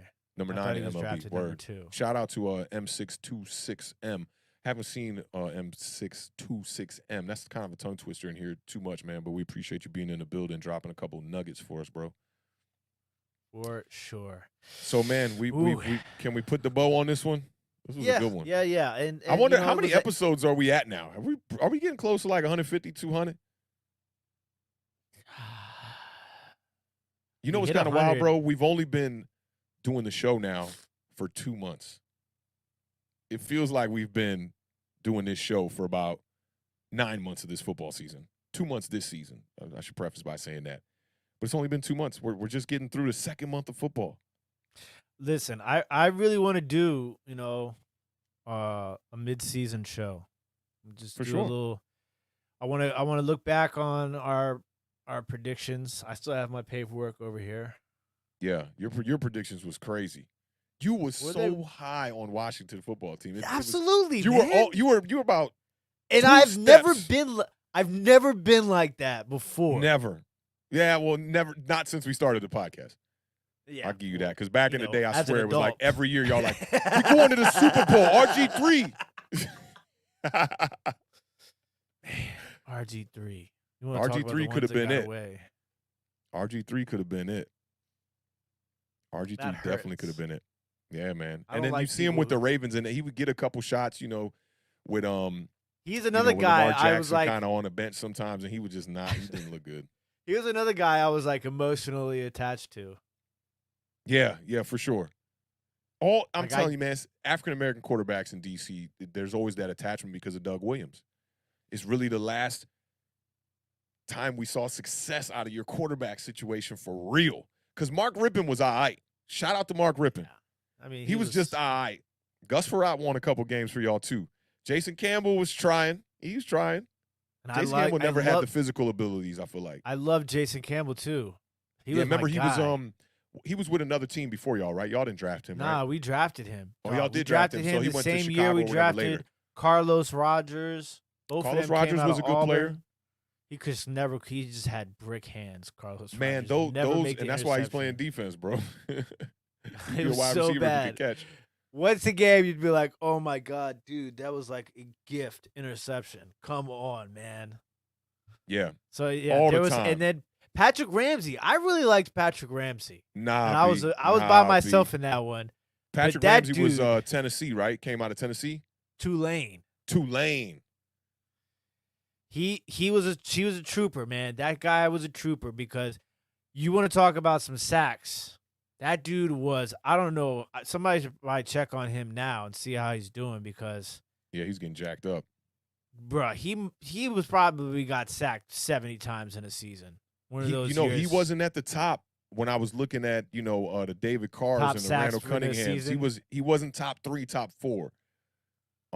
Let's see though. Yeah, please see, because it would make me feel a little bit better about him. Los is in the building. Shout out Yes, Los, that man. hype for I saw his RG3 comment on out one of of the this videos world. too. I haven't got a chance to get to it. Yeah, Jeff George is actually up there. Oof. Okay, sack numbers. Okay, so there's only 2 quarterbacks that have ever been sacked over 70 times: Randall Cunningham, David Carr, and then David Carr again, 68. John Kitna, Steve John Berline, Kitna. they were both around 63, 62. Ken O'Brien for the Jets in 1985 was up there with 62. Patrick Ramsey got to be on this list, though. Dak Prescott. Whoa. Dak Prescott was sacked 56 times in one season. Mark That was Brunell probably his Mark Brunell for the Jags or for the Washington. for Jacksonville. In 2000, he got sacked 54 times. Jay Cutler. Phil Simms is actually up here with a season with 53. Jake Plummer. Neil Lomax. Blake Bortles up there with 51. Derek Carr is up there. Him and his brother, Derek Carr, with 51. Aaron Rodgers is up there. That's kind of crazy, too, 51. Russell Wilson, 51. Aaron Brooks. Aaron Brooks was nice. I liked Aaron Brooks. He got sacked 50 man, I times. forgot about him. He was a good quarterback. Aaron Rodgers Yeah, up he there was. again. Carson Wentz. No Patrick Ramsey. That's kind of surprising, actually, because he was getting – I think it was just the caliber of sacks he was taking, pause, but the caliber was crazy. Like, he was just getting – He was getting smacked. Like Yeah, them joints where like the helmet those. go to the sky. Yeah. before they eased up the rules on the quarterbacks. Yeah. He's definitely the Bro, I last of the saw dying a roughing the passer penalty. I can't remember who it was on this weekend, but it was. I mean, it was bad. Like it was like they need to find the refs. breed. Yeah, old school Jones. He barely the refs, even the, touched the the refs dude. been struggling. I forget what game was that, man. There was one game where they just blatantly missed a false start on the right side of the line. I was just like, what? Y'all don't see this? Like 3 players on the right side of the line literally jumping off, having a false start, and they didn't call nothing. And it was on a pivotal down, too. It was like 3rd and 1. Is Aaron Brooks from Virginia originally? I'm not too sure. I liked Aaron Brooks, though, man. He was like the Jameis Winston before Jameis Winston. Like, he was kind of slow but kind of athletic, kind of mobile. He was good, man. Yeah, he was a good quarterback. And they didn't have a lot of pieces around him back then, I feel like. Nah. Because remember Jeff Blake? Let me think. Ooh, Jeff Blake. Jeff Blake was that dude for a little bit, too. Played for Cincinnati. Where did he play? Cincinnati. Oh, yeah, I remember him. Yeah, okay. Fake running quarterback. Man, then there's so many. There's so many quarterbacks that, like, just you forget about. Yeah. And just disappear into thin air. Yeah, Aaron Brooks is definitely one of those quarterbacks. Look at you could look at any the Cleveland quarterbacks, Washington football team quarterbacks, Chicago Bear quarterbacks over the last 20 years. Double Easy says, I say we go until midnight. It's almost 10 o'clock. I mean, we've been flying through, man. It's been a good stream. Interesting, man. Like, you know, it's almost midseason, man. And a lot of these topics, man, it's like trade deadlines coming up, man. And, you know, I think it's time that teams, if you think you're a quarterback away, for those fans that think that, it's time to make that move. It's definitely time to make that move. I thought he was from Virginia. Oh, Newport News. Wow. That's what's up. Shout out to VA in the building one time. Probably know all the athletes. Yeah, he do. Come out of that part of Virginia. Probably know who they are. Yeah, that's facts. We got to get Paulie on here one day too, man. For sure. Chop it up with him. I had a good conversation about Jameis Winston that time before the season. On Ref T's joint. Yeah, that was fire, man. But yo, I think we could close it out. What you think, man? You want to go till midnight? I think my fiance would probably like to see me at some point tonight. Oh yeah, isn't she coming back? She just got back from Atlanta. Yeah, Josie be trade sheriff. Bro. I'm game for that, Paulie. Facts. We'll take him. Giants need offensive line help bad. Yeah, but because there's no way they're gonna give him the bag. That's what I never understood. That goes back to the stubbornness and egos of ownership, management, coaches. Like, yo, you not going to pay the man, but yet you don't want to trade him. Just trade him. Get something from him. I never understood people who don't trade players before their contracts end, knowing they're not going to re-sign them. Yeah. What kind of business sense does that make? We allowed that to happen with Landon Collins. I think we ended up getting like a third-round pick for it or something, but we just let Landon Collins walk. It's crazy. Crazy to me. And then you guys went and overpaid him. He played good, though. He did. Led y'all in tackles this past Sunday. I don't know if that's a good thing. But, you know, he's playing linebacker now. So, yeah, that's what I wanted to ask you. Was he at, like, money backer, or was he actually one of the three linebackers? Or y'all running 3-4? I want to go back and watch the film, but I'm pretty sure I'm going to go back and watch that whole game again. Because it was a hot topic today. And I want to go back and really look at the, you know, how pivotal the turnovers were. I'm going to rewatch that game. And I'm going to do some digging into the Kansas City Chiefs games as well, too. It really, when I say that, like, and it's crazy because they were talking about it on Ref the District. Yeah. And yes, we did have this game circled as a loss on the schedule when we talked about this game beginning of the season, right? We both have this game chalked up as an L. The Packers game? Green Bay. Yeah. Yeah, we did, yep. So it's like, I think that's why it hurt me so bad. Because, you know, it wasn't a blowout in my eyes. You know, you might look. No, it wasn't a blowout. I never said it was a blowout. No, it just wasn't a game where they were threatened. Packers were never like, all right, man. You know, you didn't get that Dean speech in the huddle from Aaron Rodgers, like, we got to put the women and children to bed and go get hunting for dinner right now. Never got to that point. Yeah. He's just like, did you see him get up laughing after he slid with the cleats up on that one run up the middle? That was the one where Montez Sweat jumped over him. Yeah, he just got up just laughing. Maybe he's playing fearless. He's got great awareness. Shout out Jason Thomas. We do interact. We do interact with the chat a little bit, yeah. But we've been on here for 3 hours, Jason. We apologize. Like I said, man, this one kind of feel like one of the homie shows. Like, it's almost like we don't want it to end because it's kind of like we just chopping it up, man. You know, and I feel for the homie, man. You take an L when everybody else in the division actually loses, and the Giants get a W. it's hard for me to, sympathize with you today. I got the dub. I'm trying to enjoy victory week. I ain't trying to sit here and talk about the Washington football team lost for 2 hours, but I know my homie needs it. I know he needs it, man. You got to have them therapy sessions after them big L's. Big shout out to the homie Bluegrass Picker for the $5 super chat. Says, 2 best buds chopping it up. Thanks for letting us watch. Yes, sir. You know what it is, man. I don't know if it's Jason Thomas' first time in the building, man, but if you're enjoying what you see, man, hit that subscribe button, man. We just hit 2,000. Me and the Beard are lifelong homies, bro. I known the Beard since about 1986. I met you when I was deciding to do that basketball tournament at Glen Haven in third grade, and I needed some help with the organizing of the basketball tournament. And yeah, that's how we became homies, man. And he can hoop. The Beard can definitely hoop. Deceiving, kind of like Daniel Jones' athleticism. It's kind of like something like Kobe. Shout out Bluegrass for the super chat, though, bro. We appreciate Bluegrass, man. Anthony always holding us down, bro. Always supporting. I go check Facebook after about 4 weeks of not checking it, and it's all Anthony just supporting our stuff, man. So, bro, man, we really appreciate that, fam. Yeah, man, that show yesterday was bananas. Oh, yeah, the Giant Overreaction show is a hit right now. I'm telling you, we got to work on that Washington vibe. Washington need a vibe like that. Every week. Wednesday, Washington Wednesdays. Wednesday might be too late. I'm starting to feel like these Tuesday recaps are a little bit too late. Especially when I do the overreaction on Monday. By the time I get here to Tuesday, but when you win, I love it, because I'm like, man, I ain't taking I don't need no nuggets. All I'm going to do, I'm just sicing the chat the whole time through the Giants reaction. That's it. I'm just sicing the chat. I don't need no notes. But when we lose, I feel like I got to explain myself like, man, the Giants did this, we did that, we messed this up, But the W's, man, it solves everything, man. And Washington needs some wins. Giants need some more wins, man. I'm hoping that, I'm hoping God could just send down a miracle. Let me give you one of these.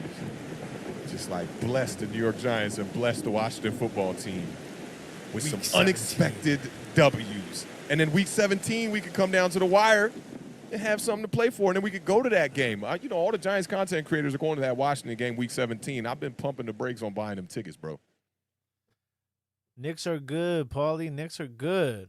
Well, how about them? I'm not a Knicks fan either. Wizards. Are the Wizards 3-0 now? No, they lost last night to the Nets. And I know the Knicks took their first loss the other night too, but they were up by 20 earlier, so I guess they got that W. What are they looking at, 4-1 or something like that? Yeah. So I got to get involved in some more basketball, but it's tough. It's tough during football season. I still got faith in my Giants. I still see a way. I was like, if we could beat the Carolina Panthers, all right, I'm gonna give Joe Judge another week before they fire him. I'm gonna give Dave Gettleman another week. Starting to reconsider my thoughts on Dave Gettleman a little bit too. That's what happens week to week, man. Week to week, and I feel like I'm a product of my environment a little bit, man. Like I'm letting my peers influence me a little bit too much on Dave Gettleman. But you got the first round picks been pretty good. The free agent acquisitions have been pretty good. It be them second, third, fourth rounders, man. He's struggling. Aziz, though. Yeah, he got Aziz, but that's first round talent. He got Aziz for sure. Darius Slayton in the fifth is looking like a decent one. But outside of that, man, them Corey Ballentines and all them other fools he drafted. Cam Brown, struggling. Lorenzo Carter, struggling. O'Shane Zimenez, struggling. Will Hernandez looked like his arms got shorter.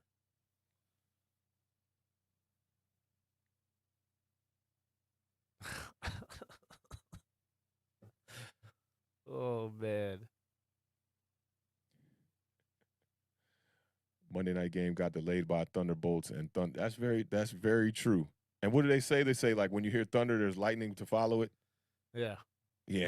There's there's a couple of good thunder and lightning songs. Yeah. What is that Otis Redding? Thunder, lightning. Not sure. I was gonna say Earth, Wind, and Thunder. So no, I'm just playing with you. Oh, here go the Beard singing. That might be Sam and Dave. Actually, they from DC. Shout out Sam and Dave. You got to Google that one. Sam and Dave, man, 45s. He was Darnay out Holmes. here doing. Oof. Darnay Holmes. Yeah, and Jeff, you definitely right about Dave Gettleman about the offensive line, and it stinks because a lot of the players that he got that were looking to be kind of on the up and up with Shane Lemieux and Nick Gates both getting hurt, man. That really messed things up for him, and it makes the whole unit look worse. But yeah, offensive line didn't hit, and linebackers, man, really hasn't hit either. It's been tough. I man. thought that was one of the more interesting things that you and Tanner talked about was when you posed the question of how long, how quick, and how long, and how difficult is it going to be to finally get that offensive line where it needs to be for Daniel Jones? Like, yeah, 'cause that's a really important thing. It's like the windows of NFL and being able to put components in the right parts is so small. Yeah, because and a lot you of might that has have to do with somebody the in there. coaches too. I think player development has been a big problem with the New York Giants. You watching players go through a bunch of different coaching regimes, and they're not getting better. James Bradbury, I know he got the interception on Sunday, but man, he's looking like he's getting worse. There's a lot of Xavier McKinney. I'm waiting for him to really elevate his play and become that guy that we, when we drafted him so high, we thought he would be. But I agree. I mean, Dave Gettleman, the contracts have been bad. Like, giving Adoree Jackson $30 million looks crazy. Looks crazy now, man. And Double Easy says he'd like to see a stream just about all contracts. Yeah, that'd be good. Hey, Double Easy, I don't like counting people's pockets too much, but I would consider that. I would consider that because I'm definitely not no GM, bro. People be talking about contracts, and you remember in the offseason when people were doing mock drafts and they be talking about money? I'm like, bro, man, leave that to the GM and all them people in the accounting department, bro. I'm not trying to count nobody's pockets, to be honest. Yeah, I don't want to hear nothing about no salary cap. Yeah, because the look Giants. what Tampa Bay is doing. Yeah, that's because of Tom Brady. That's because of Tom Brady. Tom Brady only taking up 5% of their cap, and most starting quarterbacks take up around 20% of the cap. You see that Dak Prescott they got contract. nothing but money players over there. Yeah, but I'm with you, though. I'm definitely with you. The Godwin, Gronkowski. They got 3 starting tight ends, basically. Yeah. Gronkowski, O.J. Howard, probably not getting paid much money. And Brate. Is O.J. Howard still on the rookie deal? He's still on the rookie deal. Yeah, he's probably still on the rookie deal. You got – they have people in line over there that you guys aren't – like you probably won't see for a few years. Yeah. My man Tyler Johnson, wide receiver. He's a rookie, second year now. And he played a little last year, and he did all right. Yeah, he made some good – he can make some good catches. But, Antonio Brown, Mike Evans, Godwin, I mean, like, that sort of lineup at that position is unheard of in the NFL.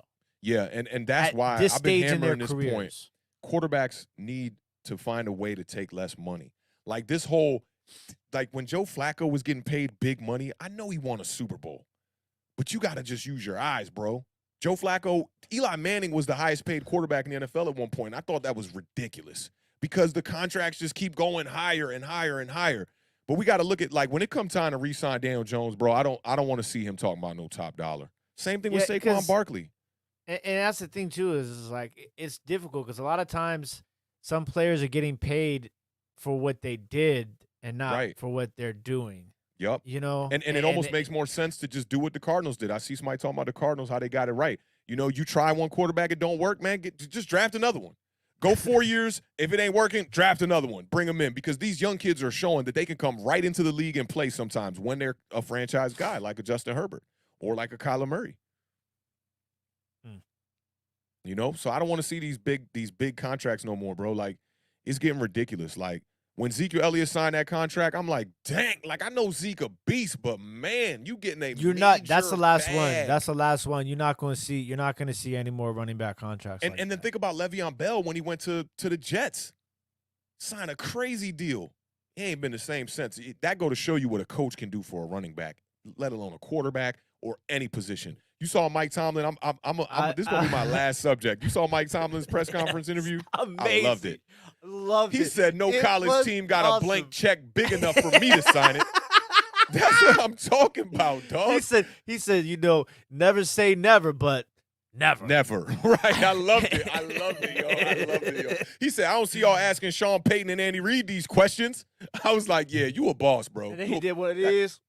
He looked like he was about to walk off. He stayed for a little longer, though. After he gave the pump fake, then he left. After he said that line about Sean Payton and Andy Reid, he did one of these. Any more questions? I'm out of here. Forget that, bro. It was that.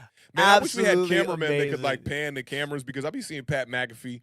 He be standing up on his show, and I'm like, the camera kind of pan with him, zoom out. I'm like, man, you know how bad my back be hurting after these streams sometimes, bro? I'm like, yo. This chair. It takes me a couple minutes to get up out the chair. And I got me a good chair, right? But it got a big headrest on it. So I don't like using it on the stream too much because I look like I got big headphones sticking out my side of my head. So I use this chair that's kind of like, it's actually your OG chair that I combined with another broken chair.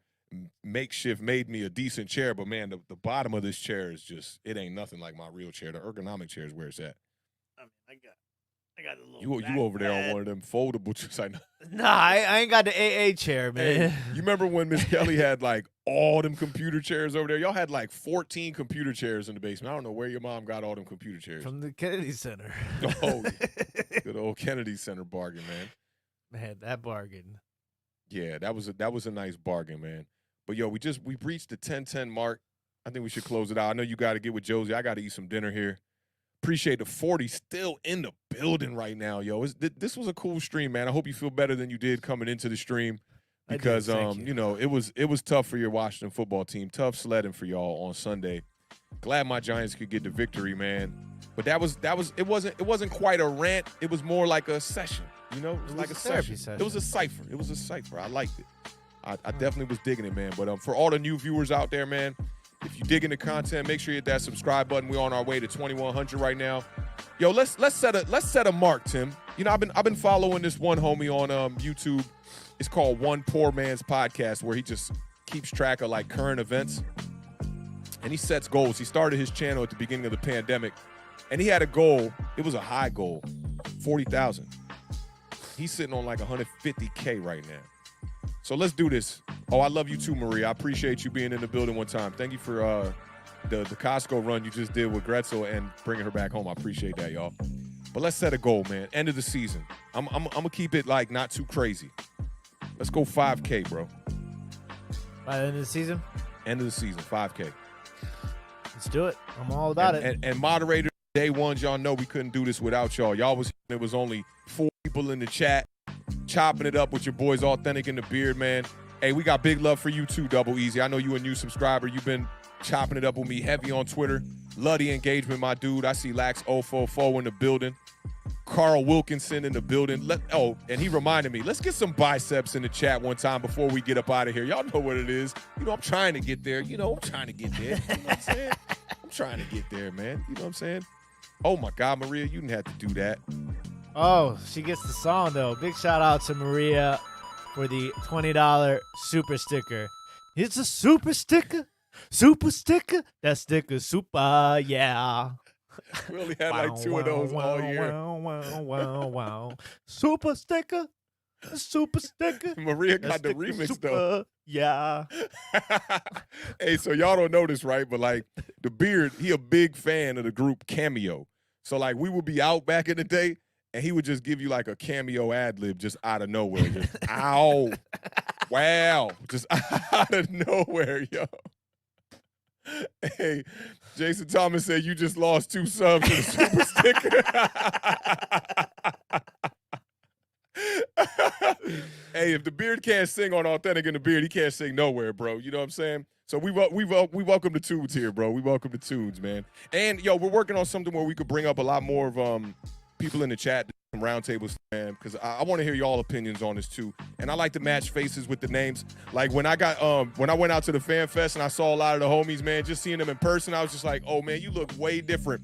And Big Blue in the Bronx gonna hate me for this, but like I thought Big Blue in the Bronx was like 6'2", maybe like a good 180. And I didn't know he had a twin either. So when I show up to the Fan Fest, I ain't say what's up to him right off the bat. I'm just looking, I'm like, that homie over there kind of looked like Big Blue in the Bronx a little bit, but it was 2 of them. Identical twins. And they're shorter guys. I'm not going to disrespect their height, but they way shorter. But like on his streams, he looks so much taller. So man, that camera angle, man, I always tell the Beard, we always talk about Pest on this channel because Pest be having the wild camera angles over there on PTA Sports. Shout out to my homie Pest, man. But yeah, them camera angles can definitely throw you for a bone. So it's good to put a face with the name. We definitely going to be doing a bunch more streams where we bring y'all on, man. I want to see Sunday come on a stream. I want to see Joel come on a stream. I want to see Lax on a stream, Waterfly on a stream. I need to see y'all in the building, man. Or maybe we could meet at a Giants game. Whatever it is, man, we appreciate y'all being in the building and sticking it out with Awthentik and the Beard, man. We just 2 homies chopping it up, talking football. Any last words before we get up out of here, fam? No, I'm good, man. I feel a lot better now. That's right, man. Washington football team. Bring on Nation is in Denver. the building. Bring on Denver. That's quick prediction before we get to Thursday. 47-13. Washington. Yeah. Well, damn. I just wanted to end on a positive note. I like it, man. Make sure y'all tune in on Thursday. We're going to be doing our preview show for Week 8, man. We're at Week 8, last week before we get to the trade deadline. And also, don't forget to check us out on Sunday for the parlay. 11 a.m., we're going to be chopping it up. I'm telling y'all, I'm going on a fantasy run. I've been 2-3 wins in a row here on both my teams. I'm going on a run. So make sure y'all pull up so we can chop it up, and y'all can bring y'all fantasy teams to the table too, man. All we do is give out advice and take advice actually on that show too. But make sure y'all check us out Monday as well for the Giant Overreaction. We got a bunch of stuff in the mix, man. 5K, you heard it here today. What's today's date? October 26. So we got one more show before Halloween. Make sure y'all enjoy y'all Halloween. I know it's not a whole bunch of treating this year. That was crazy. My audio dropped out for a second there. But definitely enjoy y'all Halloween. If y'all get to catch the stream on Thursday, maybe we could bring them. Y'all remember last year we had them Halloween vibes. We had them costumes. Might have to go holler at the shorty, see if we got some costumes on deck, man. But y'all enjoy yourselves. It's been a fun stream, man. Almost pushing the 3.5-hour mark. We appreciate everybody being in the building. One more time, Beer, before we get up out of here. Left side. Strong side. Y'all know what it is, man. The Beard is definitely the strong side in the building one time, man. Y'all be good. Live them dreams, man. Authentic in the Beard. Tune in. We'll see y'all Thursday, yo. Peace. Peace.